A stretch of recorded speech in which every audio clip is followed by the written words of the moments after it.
시청자 여러분 안녕하십니까? 센 경제 현장의 임동석입니다. 미국 민주당 버락 오바마 대선 후보가 마침내 미국 역사상 처음으로 흑인 대통령에 당선이 됐습니다.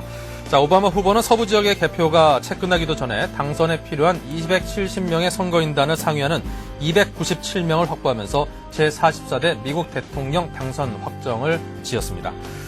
미국 대선의 영향으로 미국 증시 또한 큰 폭으로 올랐고요. 국내 증시도 상승세를 보였습니다. 오늘 센 경제 현장은 미국 대선 관련 특집으로 2시간 동안 상세한 개표 결과와 오바마 정부의 경제 정책 그리고 증시 전략까지 여러분께 정리를 해드리겠습니다. 자, 먼저 미국 대선 개표 결과부터 자세히 살펴보겠습니다. 최은정 아나운서 나와 있습니다. 안녕하십니까? 안녕하세요. 네, 상당히 접전을 보일 것이라고 예상을 했었는데요. 의외로 버락 오바마 후보의 압도적인 승리로 끝났습니다. 자세한 대선 진행 상황부터 정리해 주시죠. 네, 2008년 11월 4일 치러진 미 대선에서 민주당 버락 오바마 후보가 미 역사상 처음으로 흑인 대통령에 당선됐습니다. 오바마 후보는 서부 지역의 개표가 끝나기도 전인 5일 오후 1시 미국 언론사들의 출구조사 결과에 의거해서 대통령 당선이 확실시됐습니다. CNN 출구조사 결과에 따르면 5일 이 시각 현재 선거인단 확보에서 오바마는 338명, 맥케인은 160명을 확보했습니다. 다음은 현재까지 득표 상황인데요. 전체 투표자 중에서 오바마가 52%, 맥케인이 47%의 득표율을 보이고 있습니다. 오바마는 하와이, 워싱턴주, 오리건, 캘리포니아, 네바다, 콜로라도, 뉴멕시코, 미네소타, 아이오와, 위스콘신, 일리노이, 미시간, 오하이오, 버지니아, 펜실베니아, 뉴욕주, 버몬트, 메인, 뉴햄프셔, 매사추세츠, 코네티컷, 로드아일랜드, 뉴저지, 델라웨어, 메릴랜드, 콜롬비아 등 26곳에서 승리를 거두고 있는데요. 지도에서 보시면 파란색 부분으로 표시된 부분입니다. 네, 맥케인은 아이다호, 유타, 애리조나, 와이오밍, 노스다코타, 사우스다코타, 네브래스카, 캔자스, 오클라호마, 텍사스, 아칸소, 루이지애나, 미시시피, 엘라베마, 조지아, 사우스캐롤라이나, 테네시, 켄터키, 웨스트버지니아 등 19곳에서 승리를 거뒀는데요. 지도에서 보시면 빨간색 부분으로 표시되어 있습니다. 한편 오바마는 538명의 선거인의 과반수인 270명 이상의 표를 미리 얻어서 개표 결과가 끝나기도 전에 당선이 확실시됐습니다. 네. 자, 이렇게 해서 미국 전역에서 펼쳐진 그 미국 대통령 선거에 어떤 지역별로 양 후보가 얻은 우세 지역의 지역별로 한번 그 분포를 살펴봤습니다. 이에 상당히 도움이 됐고요. 자, 미국 대선에서 민주당 버락 오바마 후보의 당선이 이제 확정된 가운데 같은 날 치러진 상하원 선거에서도 민주당이 상하원을 장악을 했다죠. 네, 미국 민주당이 버락 오바마 후보를 대통령으로 당선시킨 데 이어서 상하원 완전 장악에도 성공했습니다. 민주당이 입법부와 행정부를 동시에 장악한 것은 지난 1976년 지미 카터 대통령 당선 이후에 32년 만에 처음입니다. 민주당은 5일 미국 대통령 선거 개표 결과 버락 오바마 후보가 대통령 당선에 필요한 270명을 훨씬 넘는 338명의 선거인단을 확보하고 같은 시각 160명 확보에 그친 존 맥케인 공화당에 압승을 거뒀습니다. 민주당은 또 같은 시간 현재 35석을 새로 뽑는 상원 선거에서도 12석을 확보하고 기존 의석을 합쳐 56석의 상원 의원을 보유하게 됐습니다. 미국 상원은 이번 선거 이전 민주당 49석, 공화당 49석, 무소속 2석의 구도였지만 민주당은 이번 승리로 상원에서 우위를 유지하게 됐습니다. 민주당은 하지만 아직 4개 지역의 개표가 진행되는 상황에서 공화당의 협조나 방해 없이 단독으로 법안을 처리할 수 있는 60석까지는 확보하기가 힘들 전망입니다. 미국 상원은 정원 100명에 임기 6년으로 2년마다 정원의 3분의 1씩 선거를 치릅니다. 민주당은 435명 전원을 다시 선출하는 하원 선거에서도 ABC 출구조사 결과 같은 시각 현재 243석 승리에 과반 의석을 무난히 확보했습니다. 민주당은 이번 선거를 통해 상하원 절대 다수당이 됨에 따라 경기부양책을 추진하고 노동조합 결성을 보다 쉽게 하는 법안, 또 건강의료보험 혜택 확대 등의 법안을 추진할 계획입니다. 네. 자, 이렇게 해서 미국 대통령과 상하원 모두가 민주당이 장악을 하면서 힘있게 어떤 소신있게 한 방향으로 정책을 끌고 나갈 수 있는 그런 동력이 모아졌습니다. 앞으로 미국의 어떤 그 정책 변화라든가 그 판도에 대해서 관심 있게 꾸준히 지켜봐야겠습니다. 자, 지금까지 최은정 아나운서와 함께 미국 대선 결과에 대해서 상세히 알아봤습니다. 고맙습니다. 네, 계속해서 미국 대선 특집 2008 미국의 선택. 지금 오늘 그 미국 대통령이 이제 당선이 확정이 됐는데요. 자, 이제 새로 이제 오바마 후보가 아니라 이제 오바마 대통령이라고 불러야겠죠. 자, 그와 관련된 소식들을 한번 정리를 해 보도록 하겠습니다. 자, 미국에 나가 있는 권구찬 특파원과 이야기 나누겠습니다. 안녕하십니까? 네, 안녕하십니까. 네. 자, 미국의 44대 대통령으로 오바마 당선이 확정됐습니다. 오바마 후보가 개표 완료 이전에 승리 선언을 했다죠. 네, 그렇습니다. 오바마 후보는 미국 동부 시간으로 4일 자정, 그러니까 한국 시간으로는 5일 오후 2시쯤 대선 승리를 선언했습니다. 오바마 후보는 시카고 그랜드 파크에서 지지자들에게 헬로우 시카고라며 가볍게 인사말을 건넨 뒤 미국의 변화가 시작되고 있다고 말했습니다. 오바마 후보는 또 앞으로 가파른 길이 놓여 있다며 자신을 반대한 사람을 포함해 모든 미국인을 위한 대통령이 되겠다고 강조했습니다. 네. 자, 개표 초기에는 약간의 접전도 있다고 들었었는데요. 자, 오바마가 당선을 확정짓게 된 시점은 한 언제쯤으로 볼 수 있을까요? 네네. 4일 밤 11시쯤, 그러니까 한국 시간으로 5일 오후 1시쯤입니다. 오바마 후보는 언론사 출구조사 결과 당선에 필요한 270명을 웃도는 선거인단을 확보하면서 사실상 당선을 확정되었습니다. 개표 초기에는 주요 접전 지역에서 혼전 양상을 보이면서 한때 브래들리 효과가 나타나는 것이 아니냐는 우려가 있었는데 이는 이내 기후로 끝났습니다. 네. 자, 그렇다면 공화당의 텃밭이었죠. 인디애나주 등 이 선거의 승부를 결정지은 경합주의 향방은 어땠습니까? 네, 오하이오와 플로리다, 버지니아, 펜실베니아 등 4개 주가 관심이 집중됐습니다. 오하이오는 전통적으로 공화당 후보가 대통령이 당선될 때마다 단 한 번도 지지 않았던 곳인데 이곳에서 오바마가 승리하면서 오바마 당선을 예고했습니다. 또 2000년 대선에서 재검표 소동을 빚었던 플로리다와 공화당의 전통적인 강세 지역인 버지니아에서도 오바마가 맥케인 후보와의 격차를 벌리면서 대세를 굳혔습니다. 네, 그렇군요. 자, 이제 사상 처음으로 이제 흑인 대통령을 맡게 된 미국에서는 많은 변화와 또 긍정적인 발전을 이제 기대를 하고 있을 텐데요. 자, 미국 현지에서는 어떤 기대와 전망을 하고 있는지 궁금합니다. 네, 미국 유권자들은 이번 선거에서 피부색보다는 변화와 경제 혜성을 선택했습니다. 일각에서는 오바마의 승리라기보다는 부시 행정부 실정, 즉 공화당의 패배라고 분석하고 있습니다. 내년 1월 20일 출범하는 오바마 행정부는 앞으로 이라크 전쟁에서 조기 출근하고 강력한 경기 부양 대책을 마련할 것으로 예상됩니다. 네. 자, 앞으로는 어떤 지도자를 선택하는 데 있어서 흑인이다, 백인이다, 유색인종이다 그런 건 말 자체가 별 의미가 없는 그런 세상으로 발걸음을 내딛는 그 첫발이 됐으면 좋겠습니다. 자, 지금 지금까지 뉴욕 현지의 권구찬 특파원과 이야기를 나눴습니다. 고맙습니다. 네, 감사합니다. 네.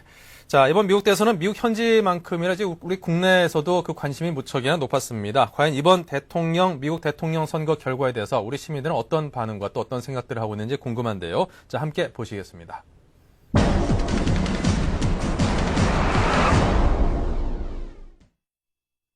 아무래도 오바마가 흑인이고 하니까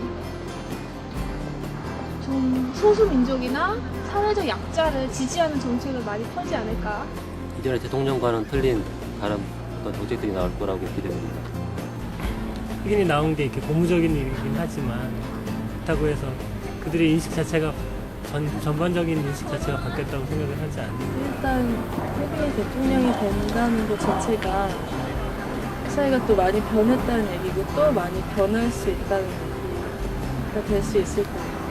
인종차별이 더 심해질 수도 있을 것 같고요. 아니면은 오바마가 제도적인 면에서 개혁을 한다면 인종차별이 좀 나아질 수도 있을 거라고 생각해요. 상당히 좀 약간의 어떤 그 독재 같은 게 좀 없고 약간의 어떤 민주적인 어떤 그런 부분이 있을 까 않나 싶습니다. 인류 좀 평화가 좀 표현이 되지 않을까. 네, 시민들의 목소리를 들어봤습니다. 기대와 염려가 함께 섞여 있는데요. 자, 기대만이 맞아떨어져 주기를 바라겠습니다. 자, 민주당 버락 오바마 후보가 미국 44대 대통령으로 당선이 됐습니다. 역시 이변은 없었고 1619년에 흑인 노예가 미국 땅을 밟은 지 389년 만에 최초로 흑인 미합중국 대통령이 이제 탄생하게 된 셈입니다. 자, 오바마가 당선된 어떤 그 결정적인 승리 요인과 그런 것들에 대해서 한번 여쭤보도록 하겠습니다. 자, 서울경제TV의 김성우 차장과 이야기를 나누겠습니다. 안녕하십니까? 네, 안녕하십니까? 네, 자, 오바마가 이제 최초로 어떤 유색인종 대통령으로 이제 당선이 됐는데 정말 역사적인 그렇죠. 사건이라고 할 수 있겠죠. 그렇죠. 예. 야, 이렇게까지 가능케 한 그 결정적인 승리 요인이라면 무엇을 들 수 있을까요? 예, 먼저 한마디로 못 살겠다 갈아보자라는 그 민심이 작용한 게 아닐까 생각이 드는데요. 수십 년 전에 우리나라에서 들었던 그 그렇죠. 얘기입니다. 예. 1930년 미국 대공황 이후 최악의 금융위기를 맞은 미국인들은 이번 대선에서 조지 부시 대통령의 8년 실정을 냉엄하게 심판했다고 볼 수가 있습니다. 지난해 서브프라임 모기지 사태와 지난 9월 리만 브라더스 부도로 이어지는 일련의 금융위기가 민주당 후보인 오바마의 손을 들어준 것인데요. 월가의 탐욕을 제어하지 못한 공화당 행정부에 문제가 있다는 오바마의 주장이 그대로 표심으로 연결된 셈입니다. 네.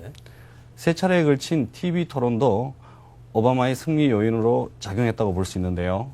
TV 토론에서 오바마가 낫더라라는 여론이 확산되면서 힐러리의 지지층과 부동층이 오바마 쪽으로 움직인 것이죠. 또 아시다시피 오바마는 연설의 달인으로 알려져 있지 않습니까? 네. 대통령 후보 수락 연설과 연설 장면과 연설문 그 자체가 한국에서도 인기를 끌 만큼 미국인의 마음을 사로잡기에 충분했습니다. 또 이 밖에 그 권력 남용이나 두 번의 결혼 등 상대방 맥케인을 둘러싼 각종 추문도 오바마에게는 보이지 않는 조력으로 작용했다고 볼 수가 있죠. 네. 자, 이렇게 많은 그런 어떤 긍정적인 요인들이 모두 함께 시너지 효과를 일으켜서 오늘의 그 승리를 낳았다고 볼 수 있겠습니다. 오바마가 비록 흑인이긴 하지만 미국 사회에서 그 전과는 달리 인종주의가 많이 약화됐다는 그런 평도 함께 긍정적인 요인으로 작용을 했겠죠. 물론입니다. 미국 사회 저변에 깔려있는 인종 문제가 이번 선거에서는 큰 영향을 미치지 못한 것이죠. 실제로 미국에서는 인종주의는 지속적으로 약화되어 왔다는 게 전문가들의 분석입니다. 흑인의 정치 참여를 방해했던 각종 규제들이 꾸준히 개선되면서 인종 문제가 선거에 큰 영향을 미치지 않을 것이라는 예측도 있었는데요. 이러한 분석과 예측은 이번 선거에서 브래들리 효과는 없을 것이라는 전망을 뒷받침하기도 했습니다. 아시다시피 브래들리 효과는 흑인 후보를 지지한다고 답했던 백인들이 실제 투표에서는 백인을 찍는 형상을 말하죠. 네. 또 한마디 덧붙이자면 미국 대중문화의 힘도 오바마의 후광으로 작용했다는 뒷얘기도 있는데요. 오바마가 최초의 흑인 대통령으로 당선됐지만은 실제 미국인들에게는 흑인 대통령이 이미 익숙하다는 얘기입니다. 헐리우드 영화에서는 이미 흑인 대통령이 수차례 등장했는데요. 예를 들면 지구의 위기를 그린 영화 딥 임팩트에서는 흑인 배우 모건 프리먼이 미국의 대통령으로 나옵니다. 네. 또 우리나라에서도 인기를 모았던 드라마 24시에서도 흑인 대통령이 등장하죠. 미국인들은 이 같은 드라마와 영화를 통해서 은연중에 흑인 대통령을 받아들여 왔다고 볼 수가 있는 것이죠. 네. 사실 영화나 드라마에서 이렇게 흑인 대통령을 볼 때마다 그래도 저런 일이야 있겠어 그런 생각을 했는데 사실 불과 한 1, 2년 만에 이런 일이 현실로 되리라고는 사실 상상도 못했습니다. 자, 이번 선거에서는 오바마와 맥케인의 지지율이 초반에는 이제 엎치락뒤치락 했었는데요. 9월 중순 이후부터 오바마가 격차를 이게 점점점 벌여나가는 그런 모습을 보였습니다. 자, 선거 유세 과정 동안에 이제 지지율 변화, 그 추이에 관해서 한번 설명을 해주시죠. 예. 먼저 이번 대선에서는 오바마와 맥케인의 대결에 앞서 오바마와 힐러리의 대통령 경선 후보 경쟁이 볼만했습니다.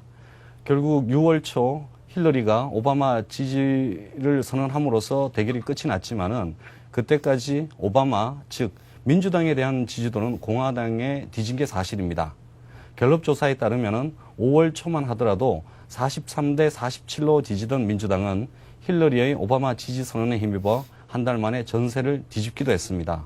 이후 오바마는 그림에서 보는 바와 같이 맥케인이 공화당의 대선 후보를 수락할 즈음인 9월 초에는 맥케인에 밀렸습니다. 하지만 승패의 명함은 9월 중순에 갈렸는데요. 9월 14일 금융위기의 기폭제 역할을 한 리만 브라더스의 파산이 대선의 변곡점으로 작용한 것이죠. 리먼 사태 이후 시간이 갈수록 오바마의 지지율은 높아져서 9월 말 48대 44였던 그 지지율 비율은 이달 초 52대 41로 격차를 벌려나갔습니다. 네. 사실 어떤 지금 우리가 겪고 있는 극한 위기 상황이 경제 위기 상황이 오바마에게는 어떤 승인으로 오히려 작용을 해줬다. 그렇게 볼 수도 있을 것 같습니다. 자, 9월 중순 이후 각종 여론조사에서 이제 여러 가지 오바마의 우세가 드러나고 있었는데요. 자, 이변은 없을 것이라는 전망이 사실 대부분이었습니다. 개표 과정상에서도 계속 그런 움직임이 이어졌나요? 예. 사실 오바마의 당선은 예고된 승리나 다름없었지만 네. 개표 초반에는 예상 밖의 접전을 펼치기도 했습니다. 각종 여론조사에서 오바마는 항상 견고한 우위를 보였는데요. 여론조사 결과를 증명이나 하듯 오바마 후보는 개표 과정에서 최대 선거인단이 걸려있는 캘리포니아 주의 결과에 관계없이 승리를 이끌어낸 것이죠. 하지만 오바마는 개표 초반 버지니아, 미주리, 오하이오 주 등지에서 맥케인과 접전을 벌였습니다. 결국 개표 중반 이후에서야 뒷심을 발휘하면서 역전을 연출한 셈이죠. 특히 오바마는 지난 2004년 민주당 존 캐리 당시 후보가 패배했던 지역인 오하이오와 아이오와, 뉴멕시코, 버지니아 주 등에서 승리를 따냄으로써 대승을 예고하기도 했습니다. 네. 자, 미국 대통령이라는 자리가 이제 흔히들 세계 대통령이다 이렇게 부르기도 할 만큼 전 세계에 미치는 영향이 굉장히 큽니다. 자, 그만큼 이제 오바마가 새로 대통령으로서 이제 미국을 이끌면서 전 세계에 미치는 영향이 과연 어떤 방향으로 작용할 것인가에 대한 궁금증도 커지는데요. 자, 그동안 어떤 경제 정책을 중심으로 오바마 후보의 공약에 관해서 상세히 짚어주십시오. 네. 특히 미국발 금융위기가 내년에도 이어질 것으로 예상되는 만큼 네. 오바마의 경제 구상이 전 세계 금융시장의 이목을 끌고 있습니다. 예. 일단 오바마와 맥케인은 둘 다 구제 금융화에 대해서는 찬성을 했죠. 금융위기에 대한 단기 처방에는 두 사람이 공감을 한 셈인데요. 하지만 중장기 처방에서는 이견을 보였습니다. 오바마는 금융거래 관련법을 제정하고 기존의 법 규정을 보다 강화해야 한다고 주장했습니다. 보다 강력한 규제로 금융 시스템 전반을 감시해야 한다는 의견이죠. 반면 맥케인은 불필요한 정부 규제는 자제해야 한다는 입장이었습니다.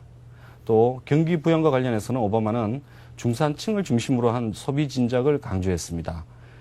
세금을 늘리고 재정 지출을 확대하는 게 핵심 내용인데요. 상위 5%에 해당하는 고소득층과 기업의 세금을 늘려서 저소득층을 위한 공공 서비스 투자를 확대하겠다는 의도입니다. 네. 결국 고소득층과 기업의 세금 부담이 늘어나는 대신 저소득층의 혜택이 커진다고 볼 수가 있죠. 네, 많은 서민들은 좀 환영할 수도 있겠다 싶군요. 자, 그런데 이제 한 가지 우려스러운 것이 그동안에 이제 한미 FTA라든가 자동차 무역이라든가 그런 것들에 관해서 선거 유세 기간 동안 우리 입장에서 볼 때는 좀 그런 어떤 부정적인 좀 염려스러운 그런 발언들도 한 적이 있거든요. 네, 그렇습니다. 산업과 통상 정책이 어떻게 될까요? 네, 결론부터 말씀드린다면은 대미 무역 의존도가 높은 우리 입장에서는 예. 까다로운 파트너를 만난 셈입니다. 예, 오바마는 자국의 산업을 보호하는 보호무역주의를 표방하고 있는데요. 공정한 자유무역을 추구하지만 자국의 기업이 분리해서는 안 된다는 전제를 달고 있는 것이죠. 네. 이러한 이유로 한미 통상 마찰이 다소 늘어날 것으로 예상됩니다. 또 아울러 한미 FTA도 일부 수정될 가능성이 크다고 볼 수가 있죠. 네. 자, 이제 대통령 당선이 된 오바마 후보에게는 이제 물론 대통령 정식 취임을 하기까지 굉장히 바쁜 시간 일정들이 이어질 겁니다. 자, 어떠한 일정들이 남아 있을까요? 좋겠습니다. 네. 대통령 선거 절차로 따져보면은 오늘 선출된 선거인단이 다음 달 15일에 예. 대통령을 직접 뽑는 과정이 남아 있는데요. 선거인단 투표에서 최종 당선된 대통령은 내년 1월 12일에 됐어야 비로소 제44대 미 합중국 대통령으로 취임하게 됩니다. 네. 하지만 이러한 절차에 앞서서 오바마는 오는 15일 워싱턴 DC에서 열릴 G20 정상회의에 참가할 가능성이 높은데요. 네.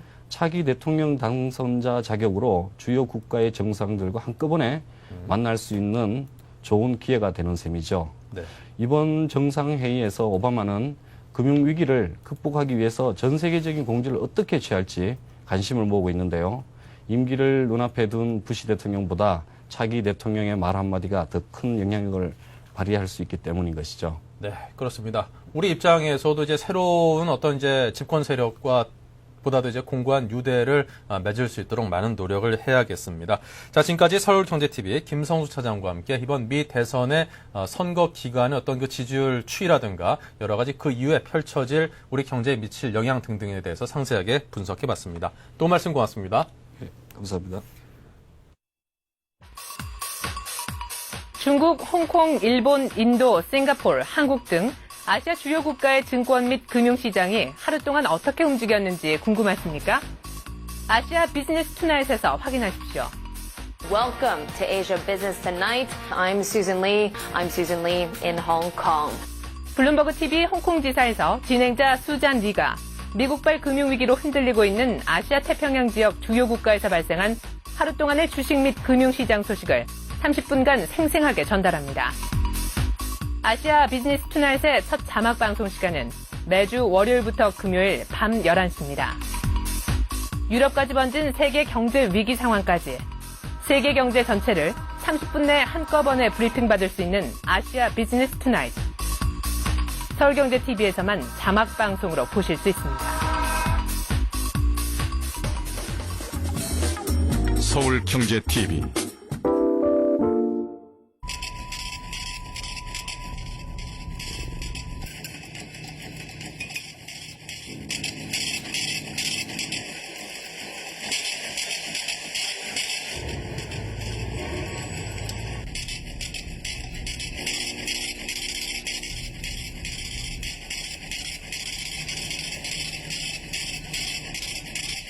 에너지는 당신의 현금입니다. 공익광고협의회. 지금까지 국내 경제 뉴스 줬는데 급급해 국제 흐름에는 밟지 못하셨다고요? 이제 걱정하지 마십시오. 세계적인 금융 및 비즈니스 정보 채널인 블룸버그 TV를 국내에 독점 방영하는 서울경제TV가 있으니까요.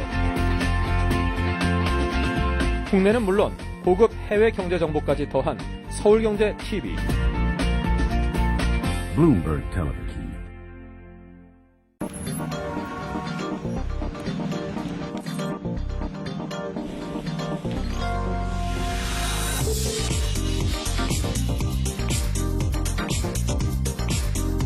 블룸버그 TV 국내 독점 채널 서울경제TV.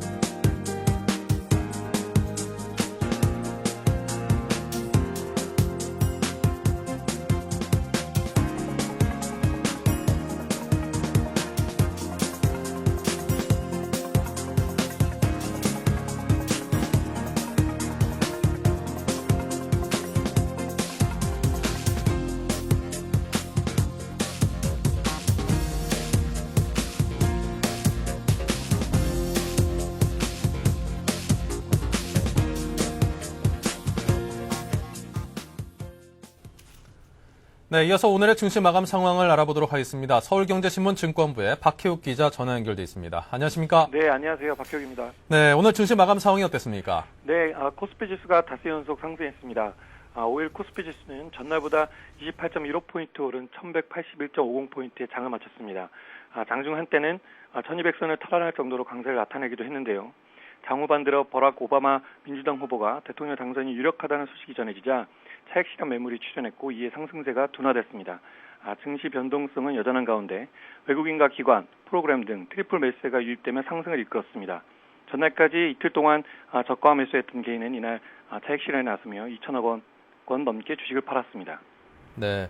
자, 그렇다면 오늘 장의 특징이라면 어떤 것들을 짚어볼 수 있을까요? 네, 이날 역시 높은 변동성 장세를 나타내는데요. 특히 이날엔 미국 대선 결과가 지수 급등락에 큰 영향을 미쳤습니다. 장 초반 뉴욕 증시 상승 소식에서 상승 출발했던 코스피 지수는 장중 60포인트 넘게 오르기도 했지만 장막판 오바마 민주당 후보가 대통령 당선이 확실시된다는 보도가 나오자 상승폭 대부분을 헌납했습니다. 또 지수는 최근 5거래일 동안 무려 210포인트 넘게 올랐는데요. 단기적으로 급등한 만큼 누적된 상승 피로감이 만만치 않은 상황입니다. 전문가들은 상승 탄력 둔화를 예상하는 동시에 기술적으로는 피로감 해소를 위한 조정장이 찾아올 것으로 내다보고 있습니다. 네. 자, 최근 들어서 업종별로 돌아가면서 이제 순환 강세를 나타내고 있는데요. 자, 다음에는 또 어떤 업종들이 이제 강세를 나타낼지 궁금하네요. 네, 최근 주식시장은 업종별로 돌아가며 시세를 분출하는 순환매 장세를 연출하고 있는 게 특징인데요. 첫 번째 테이프는 조선, 기계, 철강 업종 등 이른바 굴뚝주들이 끊었습니다. 이들 3인방은 지난 폭락기 동안 최대 낙폭을 기록한 대표 업종인데요. 그동안의 서름을 말해야듯 가장 먼저 그리고 가장 강하게 낙폭을 회복하고 있습니다. 이들의 바통을 이어받은 게 은행과 건설로 두 업종은 연 이틀에 걸쳐 초강세를 나타냈습니다. 문제는 다음 타자가 누가 될 것이냐인데요. 전문가들은 아직 시장 온기가 미치지 못했던 중소형주와 금리 인하 수혜가 예상되는 증권 및 소매 업종을 주목하게 권하고 있습니다. 네. 자, 그리고 요즘 들어서 이게 펀드 관련해서 손실을 많이 입은 투자자들 사이에서 판매사를 상대로 한 펀드 투자자 소송이 줄이고 있다고 하던데요. 자, 그 소식도 함께 전해주시기 바랍니다. 네, 최근 국내 일명 깡통 펀드가 속출하면서 투자자 원성을 사고 있습니다. 사실 펀드에서 깡통 계좌가 출현하는 것은 흔한 사례는 아닌데요. 최근 일부 여객 펀드들의 환해치 손실분이 더해지면서 펀드에서조차 깡통 계좌가 발생하고 있습니다. 특히 펀드 가입자들을 중심으로 소송이 줄을 잇고 있는데요. 이날 서울중앙지법에 따르면 우리 투스타 파생상품 투자신탁 펀드 투자자 220명은 우리 CS 자산운용을 대상으로 75억 원 규모의 손해배상 청구 소송을 제기했습니다. 이들은 투자 약정서에 장외 파생상품 거래 상대방을 BNP 파리바로 명시했으나 중간에 리먼 브러더스로 일방적으로 변경했다며 이 같은 사실을 통지하지 않았기 때문에 계약은 무효라고 주장하고 있습니다. 결과가 어떻게 나타날지 예측하기 힘들지만 어쨌든 간에 업계에서는 이번 소송 제기가 혹시나 연쇄 소송의 시발점이 되지는 않을까 우려하고 있는 상황입니다. 네. 자, 물론 이제 투자자 입장에서 이게 설명을 잘못한 그런 판매사에 대한 그 울분이 수익이 나고 있으면야 그런 게 없겠지만 손실이 난 상태에서 얼마나 이래저래 엎친 데 덮친 격으로 화가 나면 이렇게 하겠습니까? 라는 생각도 들지만 또 이제 판매사에서도 판매를 하면서 정확한 설명을 하려고 하는 그런 노력을 좀 게을리 했다라면 그에 대한 책임은 분명히 물어야겠다는 생각이 드네요. 자, 지금까지 서울경제신문 증권부의 박혜욱 기자와 함께 이야기 나눴습니다. 고맙습니다. 네, 감사합니다. 네, 오늘의 증시 상황 정리해봤고요. 센 경제 현장 잠시 후 증시 전략센터를 이어가겠습니다.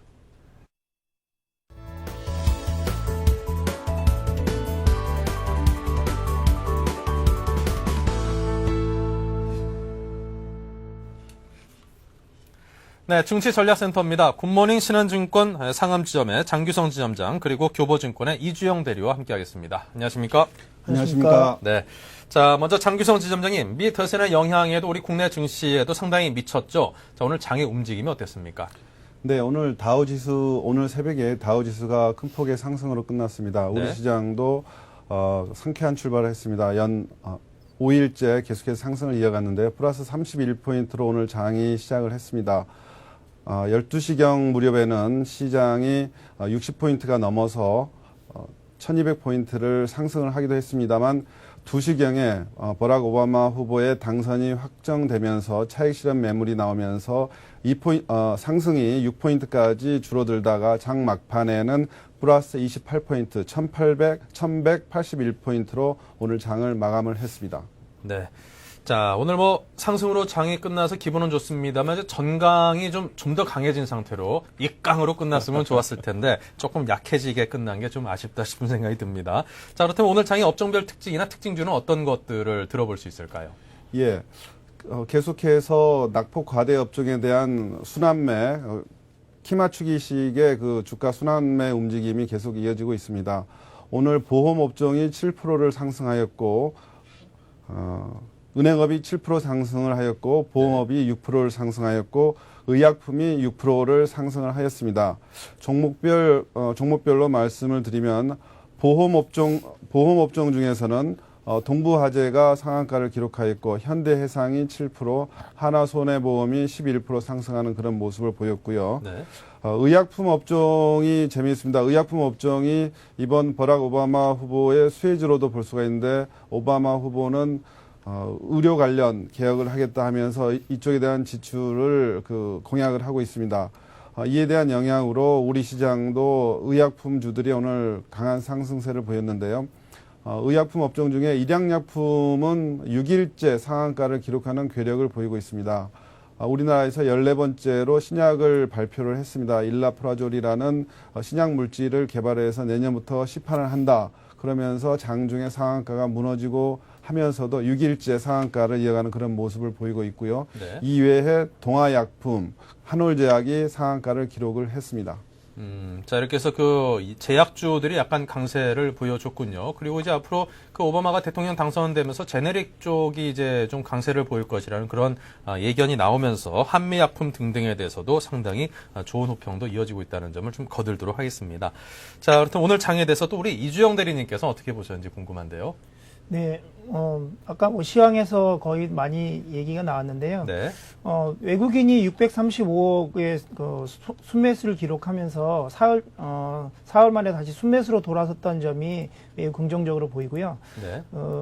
은행업종하고 건설업종 같은 경우에는 오늘도 상승세가 이어나가는 분위기였고, 외국인도 오늘 다시 은행업종하고 건설업종을 좀 샀습니다. 하지만 오바마 관련 테마주로 많이 얘기가 됐던 코스닥 시장에서는요, 오히려 외국인들이 관련 테마주라고 많이 거론되는 후성, 태웅, 현진 소재 등에 대해서는 매도로 일관했거든요. 그래서 지금 한간에 구체적으로 오바마 수혜주를 거론하자면은 그린 에너지, 그리고 대체 에너지, 그리고 제약 및 바이오, 남북 경협주, 그리고 하이브리드카 관련주 등등 해가지고 여러 테마들이 있는데, 이런 테마들의 상승에 이제 연연하기보다는 꼼꼼하게 그 실적을 체크해서 따라가는 투자가 현명해 보입니다. 네. 자, 이렇게 해서 이주영 대리님이 오늘 장을 보는 그런 시각까지 여쭤봤습니다. 이제 더더군다나 중요한 건 오늘 이후에 내일부터 이제 장이 어떤 식으로 움직일 것인가일 텐데요. 조금 전에도 한 가지 말씀드렸지만 오늘 상당히 강한 장으로 시작을 했다가 결국 장 막판에는 그래도 좀 그다지 강하게 끝나진 않았다라는 좀 생각도 들고요. 그렇습니다. 투자주 측을 매매 동향을 살펴봐도 오늘 개인들의 매수세가 어떤 시장을 이끄는 동력 역할을 했다는 점에서 과연 내일부터 이 장이 강한 상승세의 장이 좀 더 유지될 수 있을 것인가에 대해서 우려를 나타내는 그런 투자자분들도 좀 계시더라고요. 예. 내일 이후의 장에 대해서 전망을 부탁드리겠습니다. 예, 그렇습니다. 시장이 지난주 하락장에서의 저점 900포인트에서 오늘 장중 고점 1200포인트까지 무려 30% 이상 상승을 하는 그런 장입니다. 그래서 내일 이후에 시장에서 어떻게 대처를 할지 투자자분들이 많은 고민에 쌓여 있습니다. 저는 개인적으로 우리나라 시장이 1100포인트는 PBR이 1에 해당하는 지수대고, 그 다음에 지수 이동평균선이 21선에 위치하는 1200선까지의 상승을 예측을 하면서 시장에 대응을 해왔습니다. 지수가 1200선에 이르러서부터는 일정 부분 현금화를 하는 전략을 취하고자 합니다. 네. 자, 그렇다면 현금화를 좀 늘려가자, 현금을 확보하자, 그런 전략을 취하신다고 말씀을 하셨는데, 자, 일단 이주영 대리님께서 내일 장을 어떻게 보십니까? 네, 저도 좀 약간 관망이라고 생각하는데요. 관망이요? 예. 그 이유는 최근에 상승 폭이 너무나도 가파르고 그에 따라서 상승 피로도도 지금 많이 증가한 편이고요. 오늘 개인들이 오후장에 들어서 많은 차익 매물을 내쏟았는데요. 지난번 그 지수가 윗부분에서 하락할 때 투자자들께서 대부분 1200선이 지지가 될 것이다라는 생각으로 그 부분에서 많이 주식을 매수했던 걸로 알고 있습니다.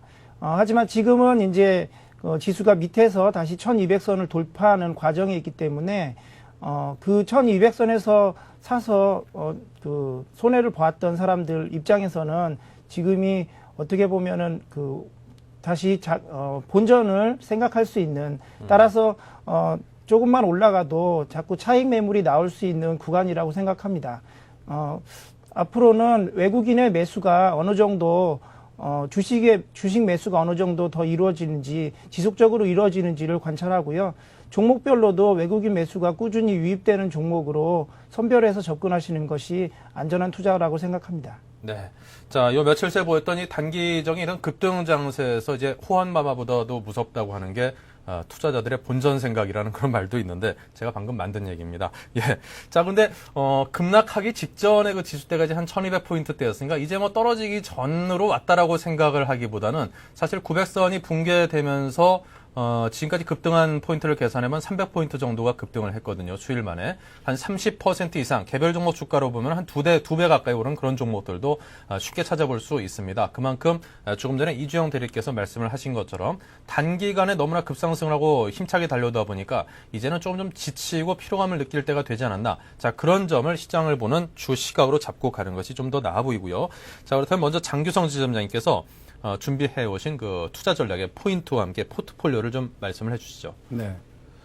주가 지수는 20일 이동 평균선을 회복을 했습니다. 그래서 향후에 시장은 20일 이동 평균선이 위치한 1160에서 60일 이동 평균선이 위치한 1350선 이 박스권 안에서 시장이 움직일 걸로 전망을 합니다. 그리고 1200선 이상선에서는 일정 부분 현금 확보 전략을 말씀을 드렸고요. 관심 업종으로는 SOC나 그다음에 대체 에너지 관련주 쪽으로 1200선에서 시장이 일단 안정을 찾는다고 하면은 그 이후에는 수익성을 낼 수 있는 그런 테마, 그런 업종 중심의 투자 전략이 나타날 수가 있기 때문에 예, 이런 업종에 맞추어서 종목을 찾고자 하는 그런 노력을 기울이겠습니다. 네. 그래서 종목으로는 두 가지를 포트폴리오 상으로 구성을 했습니다. 첫 번째 종목으로는 남해화학의 전체 자산의 25%를 편입을 하고요. 그다음에 대한전선의 25%, 그다음에 현금을 50% 확보하는 전략을 갖고 가도록 하겠습니다. 네, 지금 표로 보시는 것처럼 현금이 딱 절반이 50%이고 남해화학과 대한전선 두 종목이 각각 절반씩 25%로 50%의 포트폴리오를 구성을 하고 있습니다. 자, 그렇다면 먼저 남해화학이란 어떤 회사인지 설명 부탁드리겠습니다. 예, 남해화학은 잘 아시다시피 비료를 생산하는 우리나라 최대 비료 생산 업체입니다. 포트폴리오 추천의 첫 번째 이유로는 영업실적 호조입니다.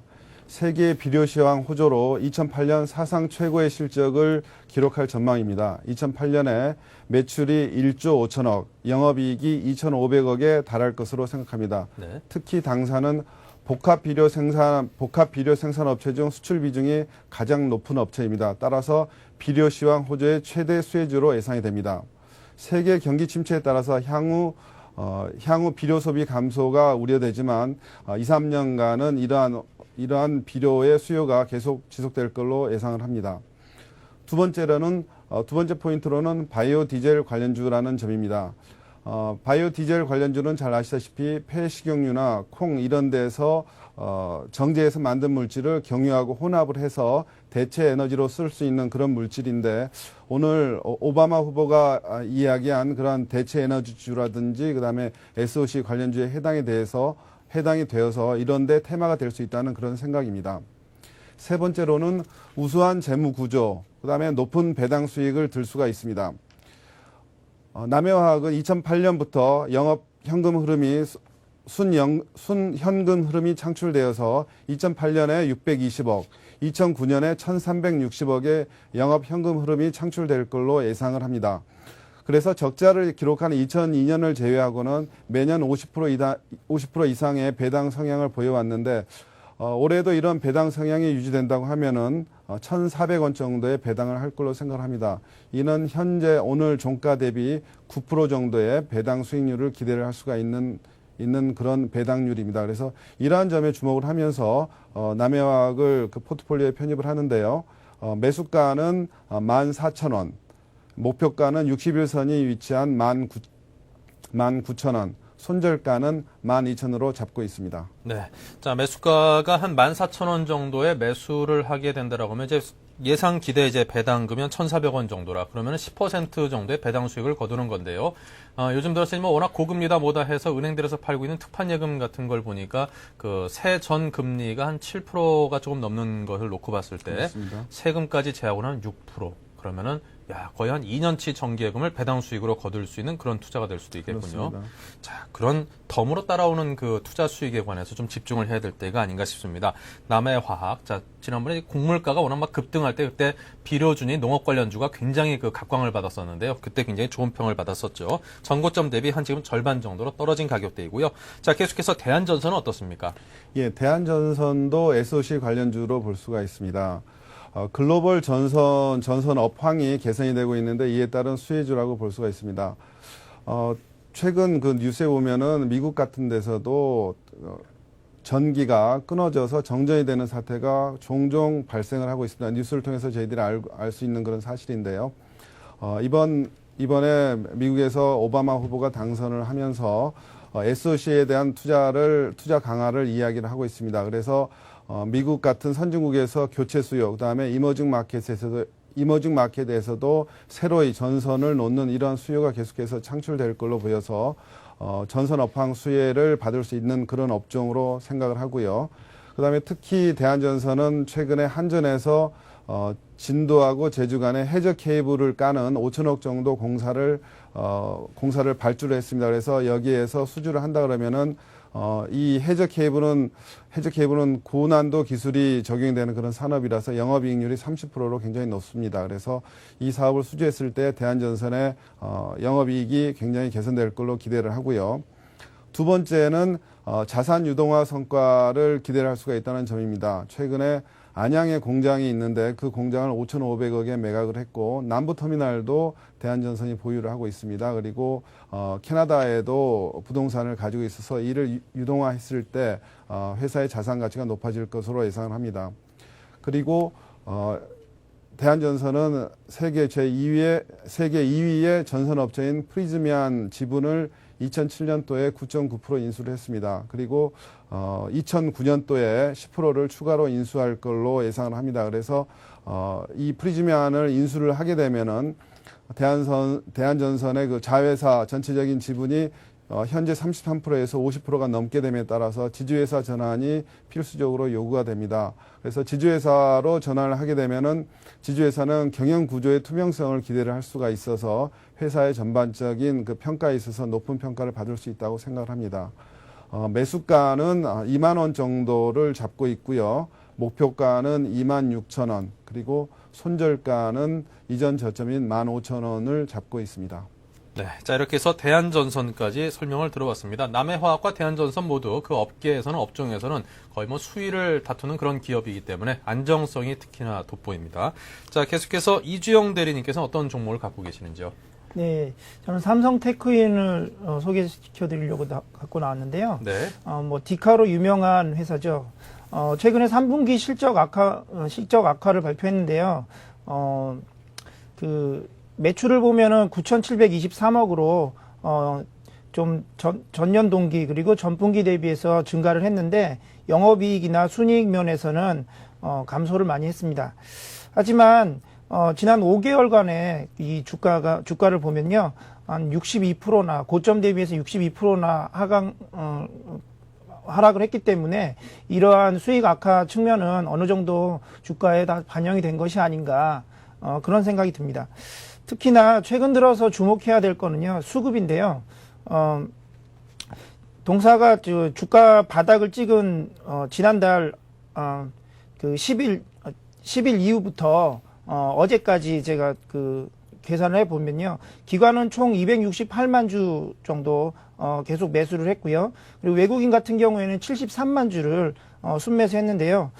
특히 외국인 같은 경우에는 어제까지 9일 연속 순매수 기록하면서 지분율을 한 0.8% 남짓 높였습니다. 작년 10월을 정점으로 해가지고 외국인들이 동사의 지분율을 지속 낮춰갔다는 것을 주목해 본다면요, 이렇게 최근에 연속해서 순매수하는 이런 모습은 매우 긍정적이라고 보여집니다. 오늘도 외국인들은 2만 2천 주 정도 순매수를 했고요. 기관 같은 경우에는 38만 주 정도 추가로 동사의 주식을 매수했습니다. 아울러서 디카 부분의 디카 부분은 적자를 시현한 반면에요. 이미징 부문이나 방위산업 부문, 즉 보안 카메라 부문이나 카메라 모듈, 그리고 엔진이나 방산 부문, 특수사업 부분은 이 경기 하강 국면에도 꾸준히 실적을 개선시켜 나가고 있다는 점은 매우 긍정적이고요. 그리고 특히나 동사의 사업 부문 중에서 가장 이익률이 큰 보안 카메라 부문은 모 증권사 리포트에 따르자면 삼성그룹 내에 삼성전자와의 중복되는 부분이 있기 때문에 향후에 장기적으로 일어나될 가능성이 있고, 풀 HD급 그 카메라 부문하고 그리고 무인 감시 시스템의 그 기술을 갖고 있는 동사에게로 그 일원화될 가능성이 높기 때문에 그 부분도 주목해야 될 것 같습니다. 참고로 말씀드리자면 이러한 그 일원화가 현실화된다면요, 작년에 그 무인 카메라 보안 카메라 부분이 매출이 2,300억 정도 일어났는데 향후에 3, 4년 내에 1조 원 규모의 사업 부문으로 크게 탈바꿈할 수 있을 거라고 그렇게 전망하는 시각도 있습니다. 네.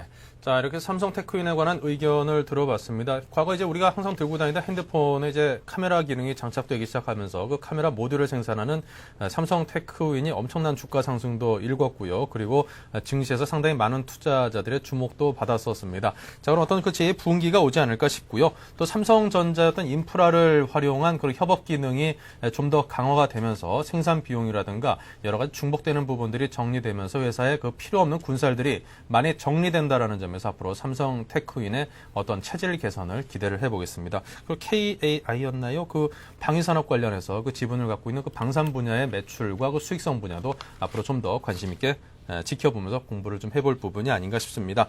자, 서희건설에 관해서는 다음번에 좋은 기회를 만들어 설명을 듣도록 하고요. 지금까지 이주영 대리의 포트폴리오까지 들어봤습니다. 자, 지금까지 이주영 대리 그리고 장규성 지점장 두 분의 도움 말씀을 들었습니다. 두 분 고맙습니다.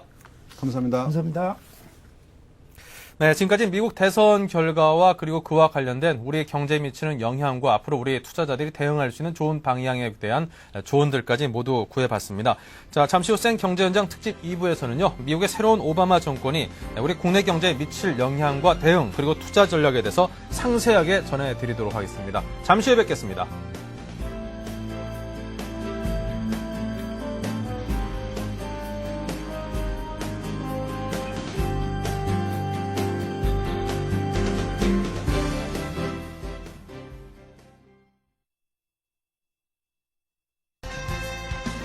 네, 생경제현장 미국 대선 특집 2부 순서를 이어가겠습니다. 미국 대선 개표 결과 오바마 대선 후보가 미국의 제44대 대통령으로 당선이 됐습니다. 자, 민주와 공화 양당의 대선 후보들이 작년 1월에 출마를 공식화했었는데요. 약 2년에 걸친 대장정이 드디어 막을 내렸다고 볼 수 있겠죠. 자, 이번 대선은 미 역사상 최초의 흑백 대결이 펼쳐지면서 초반부터 역대 어느 선거보다 뜨거운 접전을 펼쳤습니다. 자, 그만큼 대선 후보를 선정하는 프라이머리와 코커스 참여율도 무척이나 높았고요. 민주당 대선 후보 경선 결과는 막판까지도 승자를 가늠하기 어려운 그런 접전을 끝까지 펼쳤습니다. 자, 2008 미국의 선택, 이번 대선 과정을 정리해봤습니다. 화면을 통해서 함께 보시겠습니다.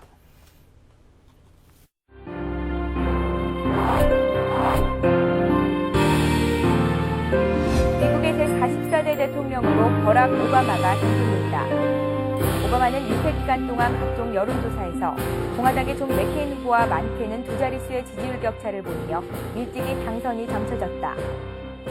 하지만 피부색을 이유로 멸시와 천대를 받아온 흑인, 뿌리 깊은 인종 갈등의 역사로 점철된 미국에서 대통령이 된다는 것은 선거를 통한 정권 교체로 새로운 대통령이 탄생하는 것과는 전적으로 차원을 달리하는 일대 사건이다.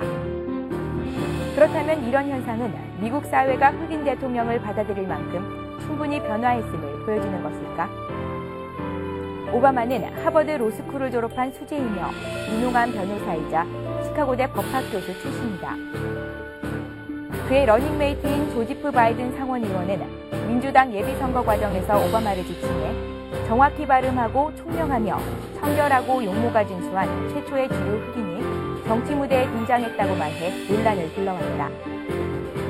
이런 표현은 역사적으로 말해 오바마라는 인물이 백인 주류 사회가 안전하게 수용할 수 있는 수준의 후보라는 의미로 능동적으로 백인의 지지를 빨아들이는 정치적 이미지 창출에 성공한 것이다.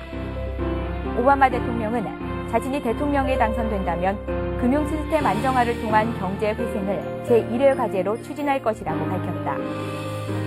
맥케인이 자유시장 경제의 원칙에 충실하면서 작고 효율적인 정부를 지향한다면 오바마는 적극적인 정부의 시장 개입과 규제의 필요성을 강조한다.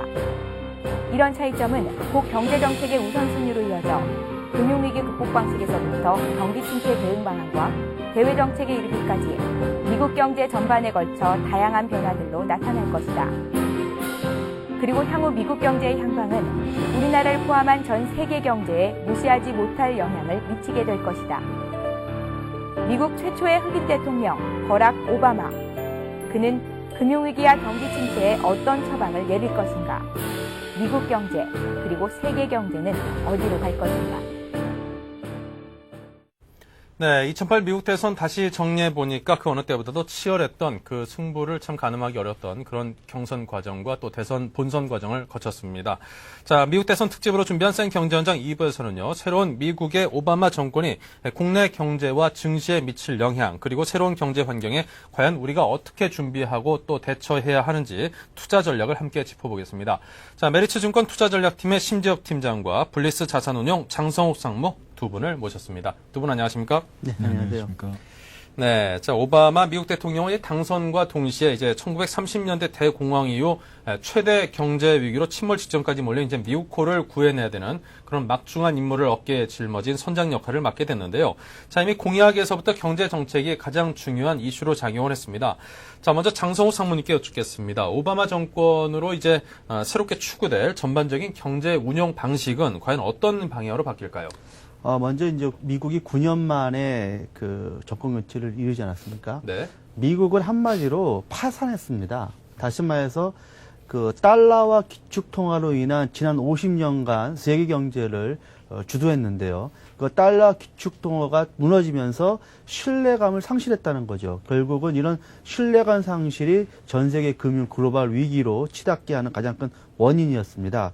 따라서 현재 오바마의 가장 큰 임무는 이런 신뢰가 실추된 그런 미국을 갖다가 이끌고 나가야 되는 어떤 상당히 중차대한 어느 역대 대통령보다 힘든 과중한 업무를 맡았는데요.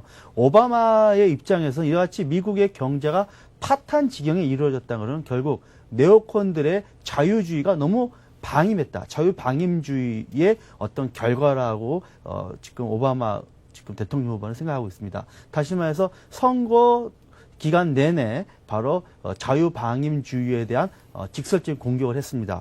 그래서 그 부시의 정책 노선이라는 것은 자유무역, 그다음에 작은 정부, 그다음에 기업 중심의 파라다임이었는데 오바마 같은 경우에는 좀 공정무역, 그다음에 적극적인 시장 개입, 그다음에 서민들 중심으로 한 감세 정책으로 파라다임 자체가 변화할 것으로 판단됩니다.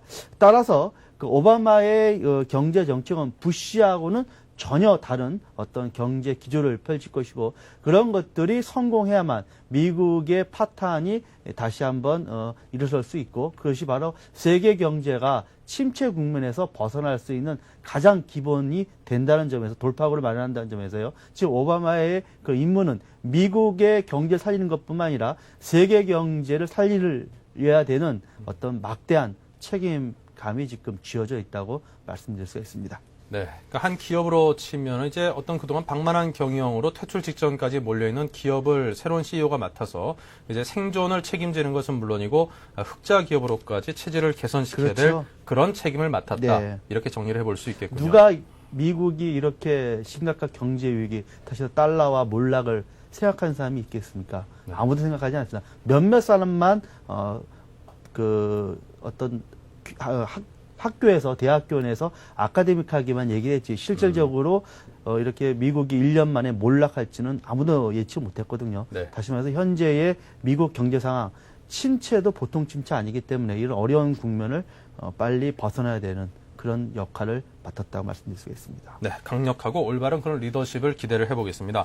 자, 그렇다면 심지혁 팀장이 이번 미국 대선의 결과로 미국 시민들은 지금의 어떤 금융과 또 경제 위기를 극복하기 위해서 정부가 좀 적극적으로 시장에 개입을 하는 것이 불가피하다고 보고 있는 걸까요? 예, 좀 결론적으로 본다면 서브프라임 사태로 인해서 지금 실업률은 높아지고 있고요. 부동산 가치가 급격하게 하락하고 있습니다. 따라서 가계부채가 증가할 수밖에 없는 상황이기 때문에 현 상황에서는 미국의 정부에서 강력한 정부의 의지를 갖다 표명하면서 시장에 개입할 수밖에 없는 그런 상황에 대해서 지지를 할 수밖에 없습니다. 현재 이제 두 가지 정도로 볼 수가 있습니다. 첫 번째는 재정 지출을 확대하는 것이고 두 번째는 금융기관이 부실화됐기 때문에 이 금융 감독에 대한 허술함을 갖다 보완하는 두 가지 장치를 갖다 마련하는 것인데요. 첫 첫 번째로 여기서 중요하게 보는 것은 재정 지출 확대입니다. 그래프를 갖다 보시면서 말씀을 드릴 텐데요. 이 그래프는 미국의 재정 수지와 그리고 실질 GDP 수준을 갖다 나타낸 그래프입니다. 그래서 이제 중요하게 볼 수가 있는 것은 그래프 상단에 있는 이 회색 라인으로 된 것이 재정 지출입니다. 그래서 실선으로 이제 그래프가 이제 그려진 아래쪽에 이제 좀 약간씩 계속 나와 있는 그래프들이 있는데요. 이 선은 이제 미국의 이제 신정부가 나왔을 때의 그 시점을 갖다 나타내는 그런 실선이고요. 이 신정부가 나올 때마다 등장했던 것이 재정 지출의 확대를 통해서 경제를 갖다 부양시키는 그런 의지였습니다. 그래서 이번에도 아마도 신정부 역시 재정 지출을 통해서 전체적인 경제를 갖다 부양시킬 수 있는 그런 자극제를 갖다 마련시킬 수 있는 가능성이 높은데요. 여기서 이제 중점적으로 볼 수 있는 게 정부가 재정 지출을 확대하게 되면 경과적으로 재정 수지는 적자로 돌 수밖에 없는 상황이고요. 미국의 3분기 GDP는 전년 동기 대비 0.3% 하락했습니다. 이러한 하락세가 나타나는 상황에서 정부가 돈을 많이 썼을 때 이러한 부분은 국민의 세 부담으로 연결될 수밖에 없는데요. 현재 상황에서 본다면은 그렇더라도 미국 시민의 입장에서는 현재 이제 서브프라임 사태를 갖다가 어느 정도 넘어가야 되는 입장이기 때문에 정부 입장을 어느 정도 고려해서 시민 입장에서는 지지할 수밖에 없다라고 판단하고 있습니다. 네.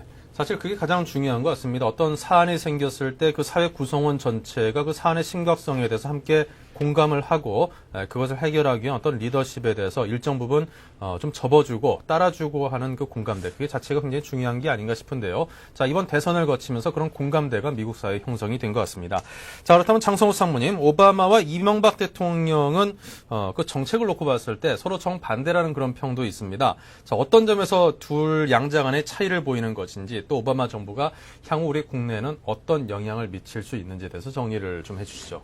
정반대라고 얘기한 거는 좀 넌센스인 것 같습니다. 왜냐하면은 지금 현재의 상황을 보면요, 그 금융위기 이후에 미국의 경제 기조라든지 그다음에 한국의 경제 기조는요, 어떻게 보면 동일 선상에 있습니다. 네. 다시 말해서 부시 행정부가 취하고 있는 행동 자체는 우리가 작은 정부가 아니거든요. 큰 정부를 지금 지향하고 있고요. 그다음에 이명박 대통령도 최근에 들어와가지고 거의 그 금융시장의 안정을 위해서 정부 개입을 적극적으로 지금 취하고 있거든요. 네. 다만 그 출발점이 지금 한나라당 같은 경우에는 미국의 공화당과 어떤 정치적 취향이 비슷하다는 점, 그다음에 민주당과는 조금 배치된다는 점인데요. 뭐 정반대라보다는 어떤 정치적 취향의 차이점이라고 말씀드릴 수가 있습니다.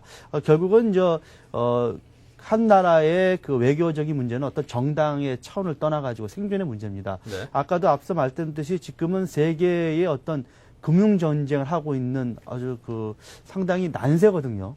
다시 말해서 미국이라는 기축통화, 달러를 기축통화한 미국이라는 어떤 강력한 팍스 아메리카 체제가 무너지고 나서 세계 경제가 지금 군웅할 것이랍니다. 다시 말해서 미국을 주도한 미국과 그다음에 남미를 한 달러권, 그다음에 동북아권을 하는 위에나, 엔화, 그다음에 유럽을 한 그 중심은 유로화. 이와 같이 그럼 통화 자체가 세계로 나눠지고 있는 상당히 어려운 시국이거든요. 이 시기에 우리나라가 취할 방법, 다시 말해서 오바마가 대통령이 되면서 오바마의 정책 기조, 거기에 부합되게 우리나라도 그 정책 기조에 맞게끔 결국을 해야 되는데요. 오바마가 선거 기간 내에 얘기할 게 뭐냐면 금융 시스템 회복가요. 그 다음에 그 에너지 독립, 또한 그 자유방임주의에 대한 계속적인 공격이었거든요. 특히 그 자유방임주의 중에 하나가 한미 FTA에 대해서 아주 부정적으로 봤습니다. 네. 그 얘기 뭐냐면 한국은 미국에 대해서 70만 대 차량을 수출하고 있는데 고작 수입은 5천 대 불과하다. 다시 말해서 이거는 상당히 불공정하다라는 것이거든요. 좀 잘 만들면 될 텐데. 예. 그거는 미국의 어떤 표심을 얻기 위해서 정치가들 항상 하는 얘기이기 때문에요. 예. 근데 일단 그런 공약을 내셨기 때문에 향후 우리나라의 국내 오바마 정책에서는 맨 먼저 와닿은 게 한미 FTA의 어떤 상당한 어떤 마찰이 지금 예상되고 있습니다.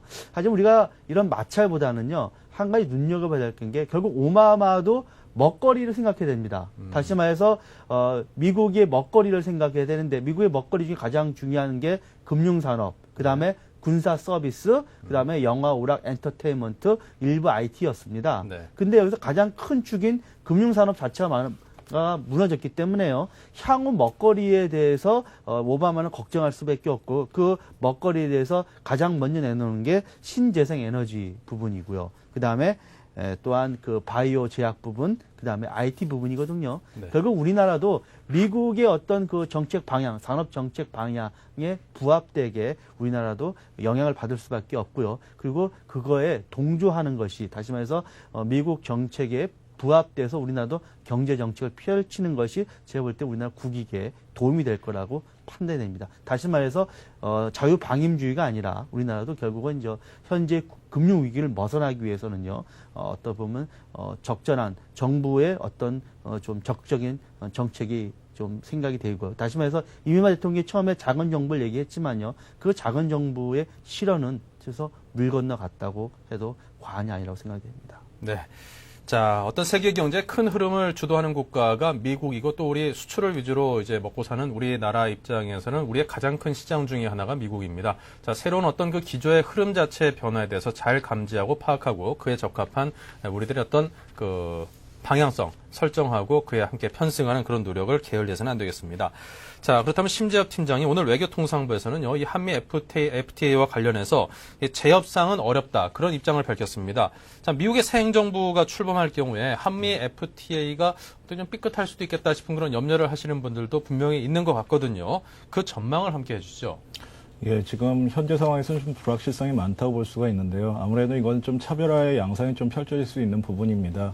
왜냐하면 FTA에서 가장 좀 민감하게 반응할 수 있는 것은 이머징 국가입니다. 한국 역시도 이머징 국가에 속해 있고요.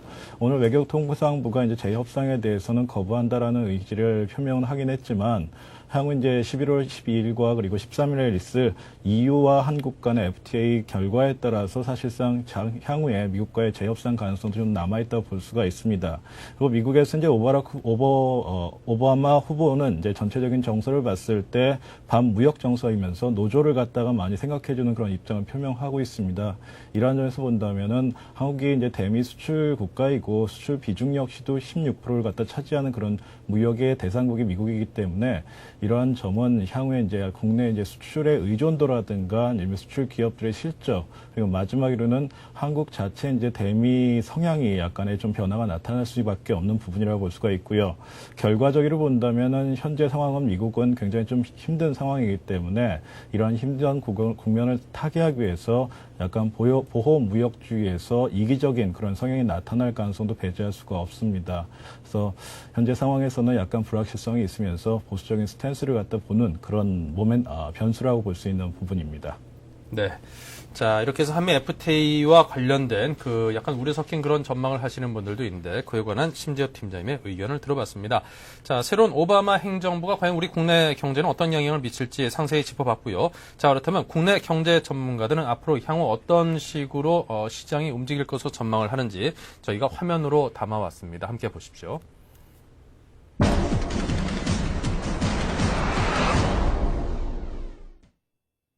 한국과의 FTA에 대해서도 재검토하겠다는 그런 뜻을 밝혀왔습니다. 따라서 지금 경기 침체로 인해서 미국이 실업의 고통이 커지고 있는 상황이기 때문에 미국 근로자를 보호한다는 그런 명분 혹은 여론을 더욱더 강하게 업고서 보호무역적인 그런 경향이 좀 더 강화될 걸로 보이고요. 그 결과로 한미 FTA의 비준 자체도 상당히 불투명해질 것으로 보입니다. 감세에 있어서 미국이 어떻게 나오느냐가 우리나라의 감세 정책과 조세 정책을 결정하는 데 있어서 매우 중요한 역할을 할 것으로 보입니다. 이번 그 결과는 상당한 변화를 예고하고 있고 통상이라든가 금융이라든가 세금이라든가 기타 재정 부분에서까지 상당한 그런 변화가 있을 것이기 때문에 이에 대한 준비를 정확히 할 수 있도록 노력을 해야 되고 그리고 여러 가지 컨틴전시 플랜을 만들어서 우리가 이러한 그 변화에 대해서 대응해야 된다 이렇게 볼 수 있겠습니다. 미국은 앞으로 당연히 한국에 대해 수출을 늘리기에 자동차 시장의 추가적인 개방은 물론 미국 시장 보호를 위한 통상 압력도 다소 높일 것으로 생각됩니다. 상황을 전혀 비관적으로만 볼 것만은 아닙니다.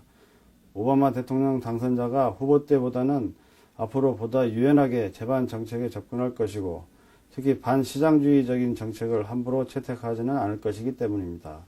전통적으로 민주당은 평화를 지향하기 때문에 북핵 문제 해결 등 좀 저희 북한 문제에 대해서 좀 이렇게 평화 공존 모드가 된다면 좀 대신도 증가 등을 통해서 그 해외 기업들의 국내 투자가 이전보다는 증가할 것으로 예상돼서 경제 성장에 뭐 긍정적인 요인이 작용하고 그다음에 한 번 더 평화 모드를 통해서 조금 안정적으로 간다면 외교적인 측면에서는 절대적으로 긍정적으로 좀 긍정적인 영향을 뭐 끼칠 것으로 판단됩니다. 네, 대체적으로 앞으로의 그 어떤 시각 자체에 대해서 오바마 새로운 정권에 대해서 밝고 좀 기대 섞인 전망을 많이 해주는 듯 싶습니다. 자, 미국 경제가 세계 경제에 미치는 영향이 무척이나 막대한 만큼 국내 경제에도 역시 미국 경제의 그런 향방이 무시하지 못할 그런 영향을 미칠 것은 누구나 인정하는 사실이겠죠. 자, 장성우 사무님, 미국 대통령의 임기 말이 되면 주식시장이 화랑새로 돌아서고 또 이에 공화당이 뭐 대선에서 이기게 되면 대선일 다음 날 주가가 오른다는 그런 속설도 있다고 들었습니다. 자, 대선과 주가의 어떤 상관관계에 대한 이런 속설에서도 보듯이 주가의 어떤 하락세라는 것은 경제의 문제점을 반영하는 것일 테고 대선이라는 하나의 어떤 그 정치적 이벤트에 따라서 시장에 추이에 그 영향을 미치는 것은 분명한 사실인 듯 싶습니다. 그렇죠. 네.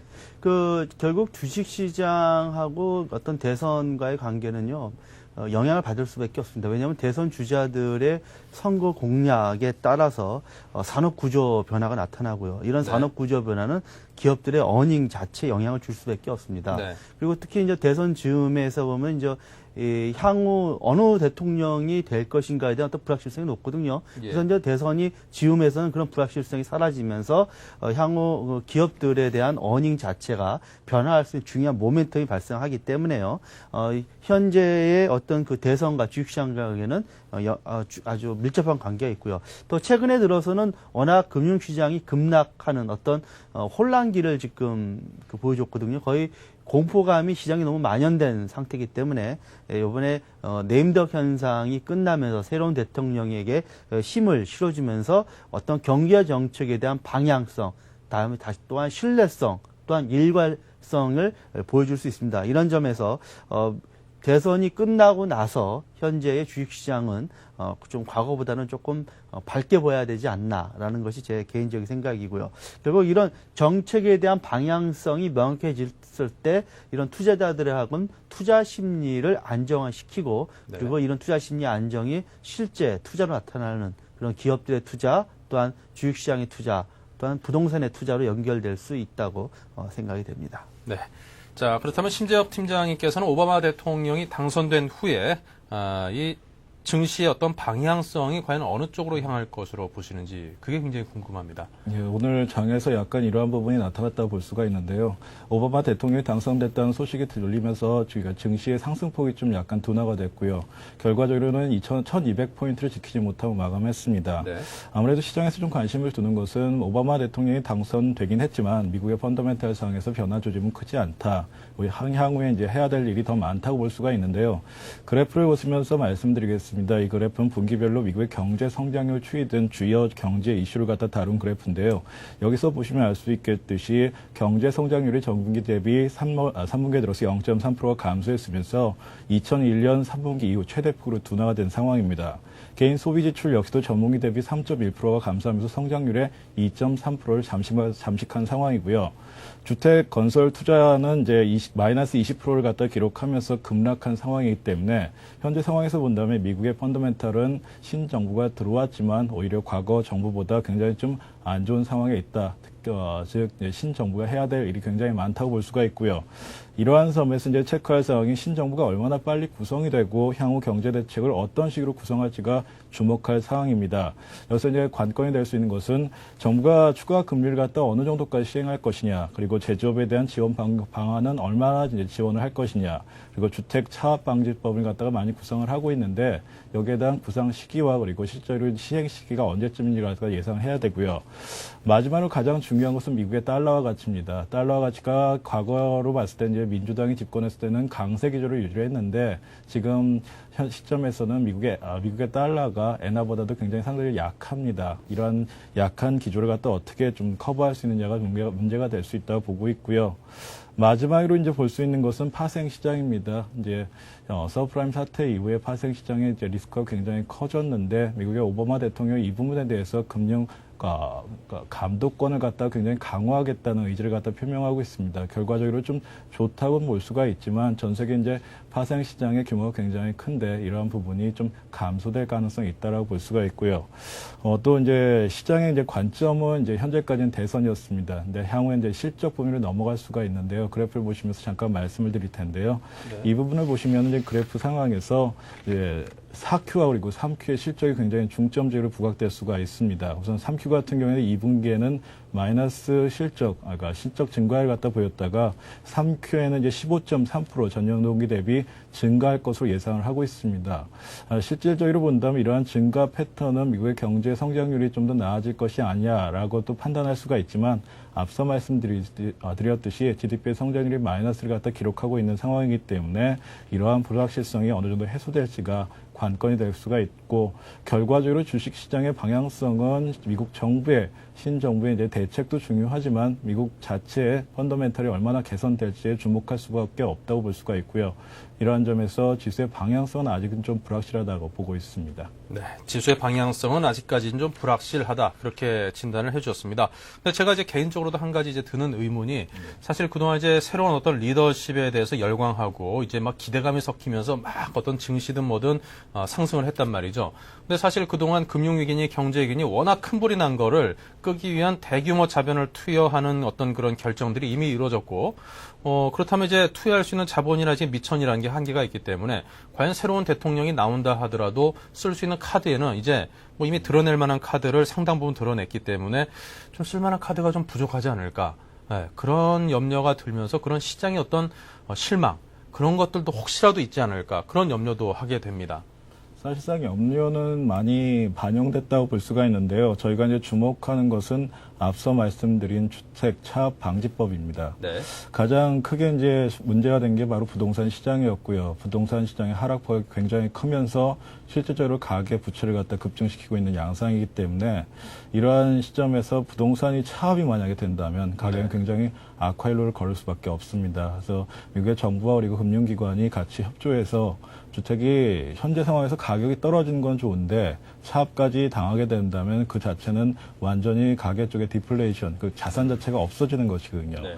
이걸 막는 조치를 하여서 결과적으로 가게가 살 수 있는 시간을 제공해 준다면 이러한 부분은 굉장히 증시라든가 미국 경제에 좋게 긍정적으로 작용할 수가 있습니다. 그리고 현재 FRB의 기준금리가 1%입니다. 1%이기 때문에 추가적으로 인하시킬 폭이 굉장히 없고요. 실질금리를 따진다면 일본의 실질금리보다 낮습니다. 이러한 낮은 형태는 글로벌 자금이 미국에서 일본으로 이동되게 만들 수가 있고요. 일본의 엔고 현상은 결과적으로 글로벌 경제는 굉장히 안 좋은 현상을 연출할 수가 있습니다. 그래서 미국의 강세, 즉 미국의 달러와 강세를 얼마나 유지를 시킬 수가 있느냐. 이런 부분에 있어서는 사실상 미국이 일본과 같이 동조 체제를 구축해야지 가능하다고 볼 수가 있고요. 이 부분이 가장 큰 신정부의 테마라고 볼 수가 있습니다. 마지막으로 이제 중점적으로 보는 게 펀더멘탈 쪽의 측면인데요. 현재까지는 금융기관의 부실화가 굉장히 컸습니다. 근데 향후에는 제조업체 부실화가 커질 것으로 예상을 하고 있는데 여기서 지금 중점적으로 보는 것이 미국의 이제 GM사입니다. 자동차 회사의 지금 CDS가 굉장히 급격하게 악화되고 있는 상황이고 단기물과 장기물의 차이가 굉장히 큽니다. 이 말은 즉 미국의 자동차 회사의 사실상 유동성이 굉장히 적습니다. 그래서 미국 정부 자체가 제조업체까지 지원하는 대상을 확대하는 정책이 나와야 줘야지 그나마 실물 경제의 신용위기의 전이 현상이 좀 막아질 수가 있고요. 이상의 세 가지가 이제 추가적으로 신정부가 만들 수 있는 그런 대안이라고 보고 있습니다. 네. 자, 이렇게 해서 주택차압 방지법 등등을 통해서 어떤 그 서민 경제, 가장 밑바닥 경제를 살리려고 하는 그런 노력, 그리고 가장 시장이 이제 소비층이 될 수 있겠죠. 수요층인 서민들의 어떤 존립 기반을 좀 탄탄히 다지고자 하는 이런 노력들이 좋은 결실을 맺어서 경제가 빨리 좀 부흥됐으면 좋겠습니다. 자, 그렇다면 장성욱 상무님께서는 미국 대선으로 인한 증시의 향방에 대해서는 어떻게 진단을 하시는지 궁금합니다. 예, 지금은 이제 결국은 주가라는 것은요, 그 네. 경제 펀더멘탈을 바탕으로 하고 또 기업의 어닝을 바탕으로 해서 움직이지 않습니까? 지금 네. 이제 다시 한번 이제 기업의 펀더멘탈과 이제 경제 방향을 봐야 되는데요. 지난 10년간 그 미국의 소비 증가율이 경제 성장률보다 높았습니다. 다시 말해서 이거는 주택 모기지의 어떤 그 신용을 빌려가지고 과다 소비를 했다는 거거든요. 네. 과다 소비를 통해서 미국이 어떤 경제를 이뤘다는 점인데 향후 비관적으로 보는 사람도 10년 이상 소비 조정이 있을 것이다. 다시 말해 지금의 마이너스 저축률이 예전처럼 플러스 한 15%대까지 저축률까지 올라가야 되지 않냐. 그래야지만 미국의 어떤 가계 부채가 해결되지 않냐라고 이렇게 보는 분이 있는데요. 네. 제가 보기에도 최소한 수년간은 미국의 소비 성장률은 상대적으로 성장률 이하의 어떤 부진한 소비세를 보여줄 것이고 이런 부진한 소비세가 우리 같은 수출 기업 수출을 주로 하는 우리나라, 그다음에 뭐 중국이라든지 이런 대만 같은 데 악영향을 미칠 것이고 미국 자체의 경제 성장률에도 부정적으로 영향을 미칠 것으로 판단됩니다. 따라서 이런 그 소비 조정의 기간이 계속적으로 이어진다고 했을 때 증시의 방향 자체는 상대적으로 좀 부정적으로 볼 수밖에 없는데요. 한 가지 우리가 또 좀 그래도 긍정적으로 볼 수 있는 게 미국의 부동산 버블의 문제를 해결할 수 있는 주체는 미국보다는 외부의 힘이 있습니다. 우리나라가 IMF가 터졌을 때 결국 IMF의 상황을 벗어날 수 있게 했던 것은 각국의 도움이었거든요. 네. 미국이 지금 결국 IMF를 당한 상황이거든요. IMF를 당한 이런 파산 상태이기 때문에 이런 파산 상태에서 자기 자체 어떤 정치적인 여력, 경쟁 여력 갖고서 벗어나는 것은 분명히 한계가 있습니다. 그래서 이를 도와줄 수 있는 여력이 있는 국가, 딱 한 국가이죠. 2조 달러의 외환 보유고를 보유하고 있는 중국입니다. 중국, 예. 다시 말해서 중국이 어떤 스탠스를 취하냐.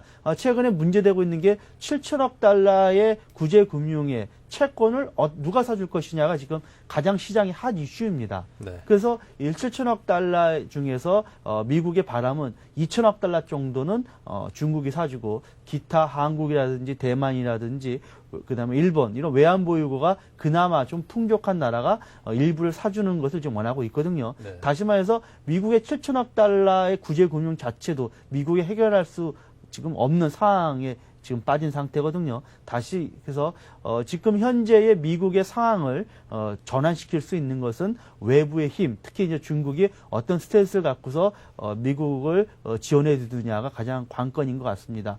그래서 이런 점을 보면은 이런 지원하는 와중에 미국에서는 우리가 생각할 때 헬기에서 달러를 푼 게 아니라 길거리에서 달러를 던졌거든요. 네. 다시 말해서 교과서에서 없는 일을 했습니다. 중앙은행이 기업들의 어떤 어음을 사주는 그런 어떻게 보면 우리가 도저히 상상할 수 없는 일을 지금 미국에서 벌어지고 있거든요. 네. 그래서 달러를 갖다 길거리에서 그냥 던지는 그런 지금 시국입니다. 다시 말해서 유동성이 풍부하다는 얘기죠. 그래서 이런 유동성들이 잠겨있는 유동성들이 다시 원자재 시장이라든지 아니면 부동산 시장에 가면서 경제 펀더멘탈과 관계없이 유동성의 힘에 의해서 시장이 좀 활성화될 수 있는 지금 현재로서는 경제 펀더멘탈을 본다고 하면은 주식시장 을 볼 수가 없을 정도로 부정적인 일색이지만 유동성의 힘에 의해서 만약에 전환이 됐을 때는 우리가 생각할 수 없는 그런 급반등 상황이 나올 수 있다는 점이죠. 그래서 현재의 시장은 계속적으로 일일 체크를 해야 되는 시점입니다. 그래서 펀더멘탈과 유동성의 어떤 두 축을 계속 번갈아 보면서 봐야 되는 시점이라고 판단되고요. 지금 일단은 단기적으로는 펀더멘탈보다는 대선으로 인한 정책의 일관성, 그다음에 일부 유동성이 달러와 안전자산에서 좀 더 리스크 높은 주식이라든지 아니면 원재 시장으로 가는 그런 방향성들을 봤을 때 단기적으로는 시장은 좀 긍정적으로 좀 빨간색으로 좀 나오지 않을까라고 판단이 됩니다. 네, 이 길바닥에서 이제 달러 푸대를 막 던졌다라는 표현이 지금의 상황을 아주 그냥 적합하게 표현한 말씀이신 것 같은데, 자, 그 달러 푸대 저도 좀 한번 맞아봤으면 좋겠다 싶은 생각도 들고요. 자, 근데 조금 전에 말씀하신 것처럼 어떤 펀더멘탈의 개선이 없이 유동성의 힘만으로 이렇게 급반등하는 장이 올 수도 있다라고 진단을 하셨는데, 사실 요즘 들어서 이 며칠간의 어떤 급반등이라는 게 어떻게 보면 좀 그런 기대 심리가 반영된 급반등이라고 보는 분들도 계시는 것 같고요. 그렇죠. 펀더멘탈의 개선이 없이 유동성의 힘만으로 올라간 급반등장은 결국에는 한계가 있고 언젠가는 역 V자로 이게 꺾여 내려올 급락으로 이어질 수도 있다라는 그런 우려도 있지 않을까요? 근데 지금 보면은 이제 워낙 주식시장이 급락을 했습니다. 네. 제가 여기 오기 전에 제가 지금 기업을 지금 탐방하고 지금 여기 왔는데요. 그 네. 기업의 올해 매출이 한 2천억 되고요. 그다음에 이익 규모가 한 150억 정도 됩니다. 근데 시가총액이요 600억밖에 안 돼요. 퍼가 4배입니다. 갖고 예. 있는 보유 부동산 뭐 그다음에 뭐 영업가치 한다면은 최소한도 시가총액을 한 1,500에서 2,000억 받아야 되는 회사인데 네. 그것도 글로벌한 기업입니다. 그런데 불구하고 그 기업이 시가총액이 600억밖에 안 됐거든요. 예. 요번 장에 반토막 났습니다. 그게요. 그러면은 그리고 배당도 많이 줘요. 배당 수익률 따지면 지금 한 6% 이상 넘어갑니다. 네. 그러면 2달 동안 6%거든요. 그러면은 현재 기업의 가치는요. 어떤 그 올라왔던 거는 공포감에 의한 투매 현상에 대한 기술적 반등입니다. 유동성을 반한 게 아니고요. 기술적 반등이고요. 그 다음에 그런 투매 현상이 어느 정도 진정이 된 상태에서 지금 주수가 올라왔다는 거고요. 기업들이 예전과 다릅니다. 우리가 대공황 때 보면요. 모든 자금들이 주식시장 들어가면서 S&P 500 기준으로 퍼가 30배가 넘었습니다. 네. 일본의 부동산 버블 끝났을 때 퍼가 80배였습니다. 요번에 미국의 부동산 버블 꺼지면서 기업들의 퍼는 15배가 채 안 됐거든요. 다시 말해서 주식시장의 버블은 상대적으로 높지 않았고 미국 기업뿐만 아니라 우리나라 기업들도 상대로 양호한 현금 창출력을 지금 현금 동원력을 보유하고 있습니다. 따라서 지금의 어떤 지수의 반등 또 미국 기업의 반등은 어떤 기술적 반등이지 그것이 유동성 랠리라고 얘기할 수는 없고요. 유동성 랠리는 기업의 가치 이상으로 주가 급등하는 상황을 나타낼 유동성 랠리 했을 때 라고 정의한다 그러면요. 지금의 상황은 유동성 랠리의 U자도 지금 나오지 않은 상황이라 다시 말해서 기업의 펀더멘탈 가치를 제대로 평가하지 않은 어떤 공포감에서 잠깐 벗어난 그런 상태라고 제가 판단이 됩니다. 지금 현재 펀더멘탈에 비해서 과도하게 저평가되어 있는 그런 상황이라고 그렇죠. 진단을 하시는 거군요. 예. 탐방하신 기업인지 어딘지 되게 궁금한데. 그리고요. 예. 제가 우리 회사에서 그 투자 풀을 만드는데요. 예. 시가총액이 60억인데 보유하고 현금이 130억이에요. 예. 현금만. 살짝 첫 글자만이라도 좀 어떻게. 그건 다 투자 이게 어디 가든 어디 증권사 HTS는 그런 거는 금방 나옵니다. 그래서 조금 고생스럽더라도요. 이런 현금 보유 기업, 시가총액보다 많은 기업들이 의외로 많습니다. 그런 기업들 찾으면서 그런 기업들에 대해서 배당 투자도 생각하고 그러면요. 오히려 이렇게 우리가 100년 만의 기회라는 얘기를 많이 하지 않습니까? 네. 진짜 100년 만의 기회입니다. 그리고 론스타란에서 우리는 IMF 터졌을 때 와가지고 수십 배의 차익을 남기고 지금 가고 있는 중 아닙니까? 네. 바로 그런 시절이 지금 도래했습니다. 빨리 우리나라 금융시장이 안정화 찾고 그런 안정화된 찾은 힘 속에서 우리나라의 어떤 맨파워를 가진 금융인력 등이 세계를 뛰어야 될 때입니다. 왜냐하면 세계에 아주 형편없이 나온 그런 기업들 많이 있고요. 또 한 가지 인적 자원을 예를 든다면요. 예전에 100만 달러, 연봉 100만 불을 줘야지 쓸 수 있는 인력들이 지금은 10만 달러에도 코라면 오르는 지금 시절이거든요. 네. 다시 말해서 우수한 인력들이 지금 주변에 있습니다. 또 우수한 그런 연구 능력, R&D 개발 능력 기업도 있고요. 그래서 우리는 지금 빨리 금융시장 우리가 안정을 찾은 다음에 그런 기업들에 대해서 우리가 우리 외국이 우리나라 왔을 때 기업 사냥하듯이 우리도 밖에 나가서 기업 사냥하고 인력 사냥을 해야 될 시점이라고 저는 판단이 됩니다. 네, 이 장상무님의 말씀을 듣고 있으니까 그냥 세계를 향해서 뛰어야 될 생각이 그냥 가슴이 쿵쾅쿵쾅 뛰는 것 같습니다. 자, 그렇다면 이제 오바마 대통령 당선과 함께 과연 어떤 업종과 또 종목들이 수혜를 입을지 굉장히 궁금한데요. 자, 심재혁 팀장님께서는 어떤 종목과 업종들을 눈여겨보십니까? 우선 오바마 대통령이 당선된다는 소식과 함께 시장에서는 지난주서부터 많이 곽광했던 섹터가 있었는데요. 이 섹터를 갖다 이제 향후에 보실 때는 약간 고려하셔야 될 부분이 두 가지가 있습니다. 첫 번째는 아직 신정부가 출범하면서 정책에 대해서 내놓은 상황이 없고요. 변경될 가능성이 있습니다. 그리고 두 번째는 서브프라임 사태가 났기 때문에 이러한 가능성이 있더라도 시기가 이연될 수가 있기 때문에 이 두 가지 점을 갖다 유념할 필요가 있고요. 현재 4가지 섹터에서 좀 나오고 있는 수혜업종이 있습니다. 첫 번째는 IT 쪽이고요. 두 번째는 바이오, 세 번째는 제약, 네 번째는 남북 경협입니다. 이 4가지가 나오는 기본적인 가정은 첫 번째가 민주당의 과거의 성향입니다. 성향 자체가 굉장히 진보적이고 IT에 대해서 굉장히 우호적입니다. 그래서 두 번째는 과거 정부가 못했던 부분을 갖다가 신정부가 얼마나 해줄 수 있느냐에 대한 기대입니다. 이에 따라서 지금 4가지 섹터 중에 이제 첫 번째 섹터에 대해서 말씀드릴 텐데요. 이 섹터가 되는 것이 바로 통신과 그리고 전력 부분입니다. 그래프를 보시면서 잠깐 말씀을 드릴 텐데요. 미국의 전력 장비 투자의 추이인데 이 투자의 추이를 보시면 아실 수가 있듯이 91년서부터 지금 2008년까지의 이어 오브 이어, 즉 전년 동기 대비 증가율과 그리고 쿼터 오브 쿼터 전 분기 대비 증가율을 봤을 때 결코 이 전력 부분에 대해서 투자가 크게 일어나지도 않았고 마이너스 성장을 갖다 기록하고 있습니다. 사실상 미국의 전력 산업은 민영화가 시작된 것이 92년입니다. 이 92년서부터 발전과 송전, 배전에 대해서 분리하면서 설비 투자를 확대하고 싶다는 의지가 강했지만 미국에서 벌었던 님비 현상, 즉 우리 가구라든가 동네에는 이러한 설비 투자를 갖다 하면은 집값이 떨어지기 때문에 설비 투자를 하면 안 된다라는 그런 성향이 강하게 불었고 결과적으로 설비 투자를 갖다 크게 하지 못했습니다. 그래서 미국에서 기대하는 것은 이와 같이 그동안 시행되지 못했던 발전과 솔전, 송전 그리고 배전 부분에 대한 설비 투자를 늘리면서 재정 지출을 확대할 가능성이 있다라고 판단하고 있고요. 이런 거 가능성이 있다면은 관련된 부분에서의 수혜 업종이 나타날 수밖에 없다라는 것이 시장의 전망인데요. 한국의 이제 기업에 해당되는 것이 바로 LS입니다. LS 같은 경우에는 지난 8월 세계 1회 산업용 전선 제조업체인 미국의 슈피리어 에식스사를 인수했습니다. 그래서 전 세계에서 아무래도 전력과 관련된 그런 장비를 갖다 수출할 수 있는 가장 큰 기업이라고 손꼽을 수가 있고요. 통신 장비에 투자에 따른 수혜 업종으로서는 KMW가 시장에서 좀 관심 종목으로 보고 있습니다. 이제 두 개 회사 역시 주가 수준을 본다면 바닥권에서 어느 정도 상승을 했고요. 앞서 말씀드렸듯이 사실 신정부가 채택이 되고선 어느 정도의 정책을 갖다 들고 나올지는 아직 불확실성이 있다는 점 참조할 필요가 있습니다. 두 번째로 이제 대상이 되는 업종은 바이오입니다. 저 그래프를 보시면서 말씀을 드리겠는데요.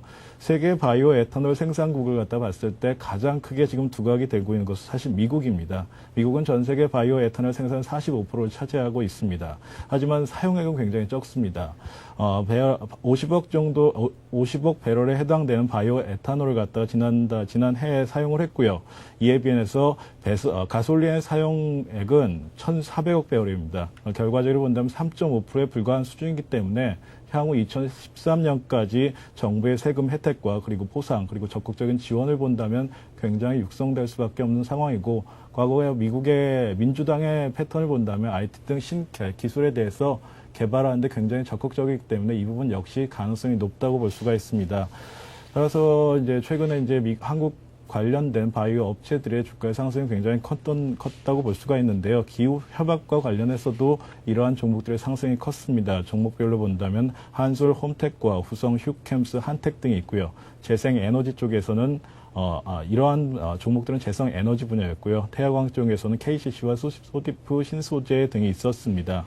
근데 이러한 종목들은 사실 펀더멘탈 상위로 접근을 한다면 좀 약합니다. 왜냐하면 코스닥 업종에 해당되는 그런 종목들이기 때문에 유동성에 의해서 변동성이 굉장히 확대될 가능성이 있고요. 또 개인 투자자들의 투자에 의해서 종목의 변동성이 커질 수밖에 없는 종목이기 때문에 이 점에 좀 유념할 필요가 있습니다. 세 번째로 볼 수 있는 게 바로 의료업종입니다. 맥케인과 그리고 오바마 양측 모두 저소득층에 대한 의료보험진에 대해서 실질적인 혜택을 갖다 주겠다라고 표방하고 있기 때문에 향후에 미국이나 한국의 제약업체가 어느 정도 수혜는 받을 수가 있는데요. 지금 이거보다 더 중요한 것이 바로 소비입니다. 미국의 소비가 아직 개선되지 못하고 있고 GDP 성장률이 마이너스를 기록하고 있기 때문에 이러한 성장률이 다시 개선될 시점까지는 사실 제약 쪽에 대해서 투자를 갖다 적극적으로 한다던가 아니면 복지 혜택을 주기까지는 시간이 좀 걸릴 수밖에 없다고 판단하고 있고요.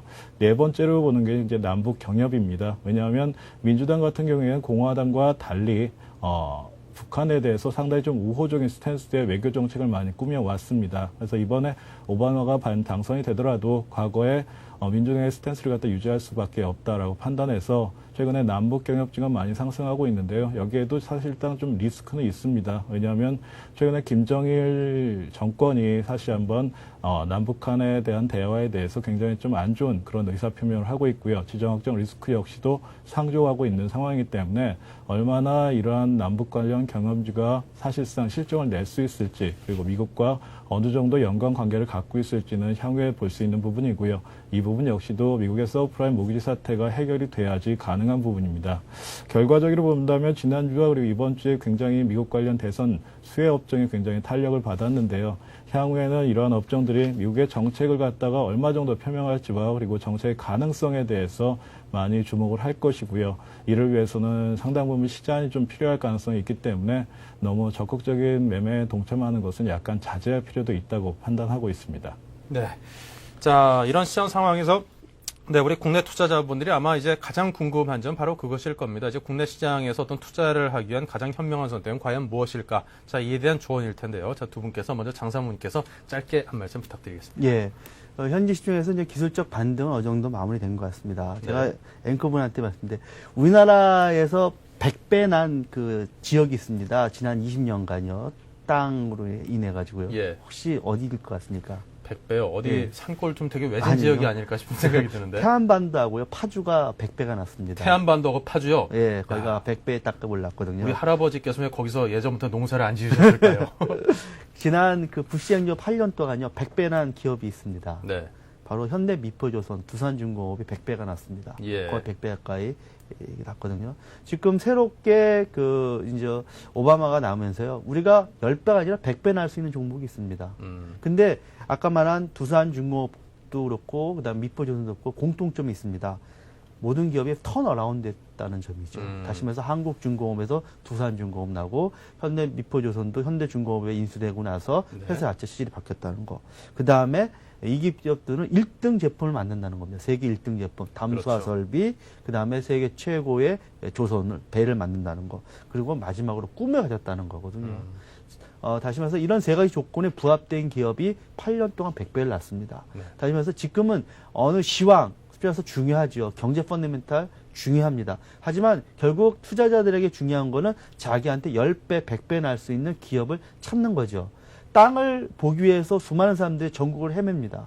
하지만 기업을 보기 위해서 그렇게 기업 탐방을 다니고 기업의 재무제표를 샅샅이 뒤지고 그리고 또한 기업에 대해서 토요일날 일요일날 이 공장이 잘 돌아가냐 안 돌아가냐 그리고 추석 때 컨테이너가 나가냐 안 나가냐까지 일일이 체크하는 사람이 몇 명 있겠습니까?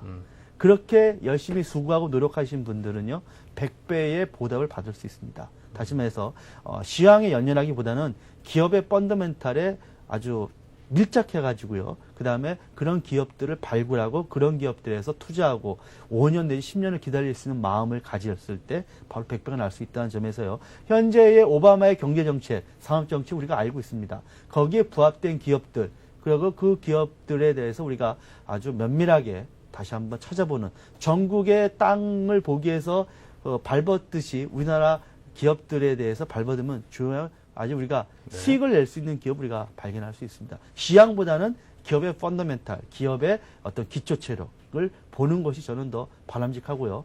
이번 시장에서 우리가 분명히 보여주지 않았습니까? 트레이더는 이런 하락장에서 다 죽었습니다. 하지만 투자자는 나름대로 견딜 수 있는 그런 모습을 보여줬거든요. 네. 그리고 투자자의 마음을 가지고서 시장을 접근해야 된다고 생각이 됩니다. 네, 자 기업의 펀더멘털을 보는 것은 물론이고 그리고 돈과 함께 시간을 같이 투자하는 그런 지혜도 잃지 마시기 바라고요. 자 심지업 심 팀장님께서는 향후 이제 증시 어떤 투자 전략에 대해서 짧게 부탁드립니다. 네, 두 가지 점에 대해서 좀 주목하십시오. 첫 번째는 아무래도 신정부는 부동산 대책을 많이 갖고 나올 텐데 네. 앞서 말씀드린 주택 차업 방지법을 갖고 나왔을 때 굉장히 증시는 호재로 작용할 수가 있습니다. 이 부분 체크할 필요가 있고요. 두 번째는 엔달러 동향입니다. 엔화의 가치가 굉장히 큰다면은 향후에 엔캐리 트레이드가 아닌 엔캐리 청산에 따라서 굉장히 시장의 유동성이 축될 가능성이 있기 때문에 달러화가 얼마나 엔화보다 높아질 수 있는지 이 두 가지에 대해서 초점을 맞출 수가 있고요. 현재 상황에서는 적정 가치 수준까지 미국 증시는 어느 정도 왔다고 볼 수가 있습니다. 그래서 상당히 좀 약간 추가 상승에는 약간 제한이 가능성이 있기 때문에 약간 좀 보수적인 스탠스 유지하시면서요. 앞서 말씀드린 변수에 대해 참조하실 필요가 있다고 보고 있습니다. 네, 자 이렇게 해서 장성호 상무님 그리고 심재엽 팀장인 두 분으로부터 전문적인 분석과 함께 향후 시장에 대한 대응 전략에 관한 조언까지 함께 종합적으로 여쭤서 들어봤습니다. 두 분 도움 말씀 정말 고맙습니다. 네, 미국 최초 흑인 대통령으로 당선된 오바마 후보는 이제 새 정권 출범과 함께 대공황 이후 최악으로 불리는 미국 경제 위기 아니 세계 경제 위기를 해결해야 될 그런 책임을 막중한 책임을 어깨에 짊어지게 됐습니다. 이제 내년 1월 20일 취임을 하게 됐는데요. 자, 오바마 당선자가 첫 당선 소감으로 밝힌 말 가운데 변화가 미국에 오고 있다라는 그런 말이 와닿습니다. 자, 역대 최고 투표를 기록했던 만큼 경제를 살려달라는 그런 유권자들의 간절한 바람이 함께 얹혀진 것이겠죠. 자, 진짜 경기는 지금부터입니다. 반짝 인기에 그칠 것인지 아니면은 향후 10수년간의 어떤 그 세계 경제를 탄탄한 반석 위에 올려놓을 수 있는 훌륭한 리더로 자리 잡을 수 있는지 자, 그 시험대에 오르게 됐는데 부디 잘 하리라는 그런 기대를 가져보겠습니다. 자, 미국 대선 특집으로 2시간 동안 마련한 센 경제 현장 저희가 준비한 순서 여기서 모두 마치겠습니다. 자, 저희는 내일 다시 뵙겠습니다. 고맙습니다. 임동석이었습니다.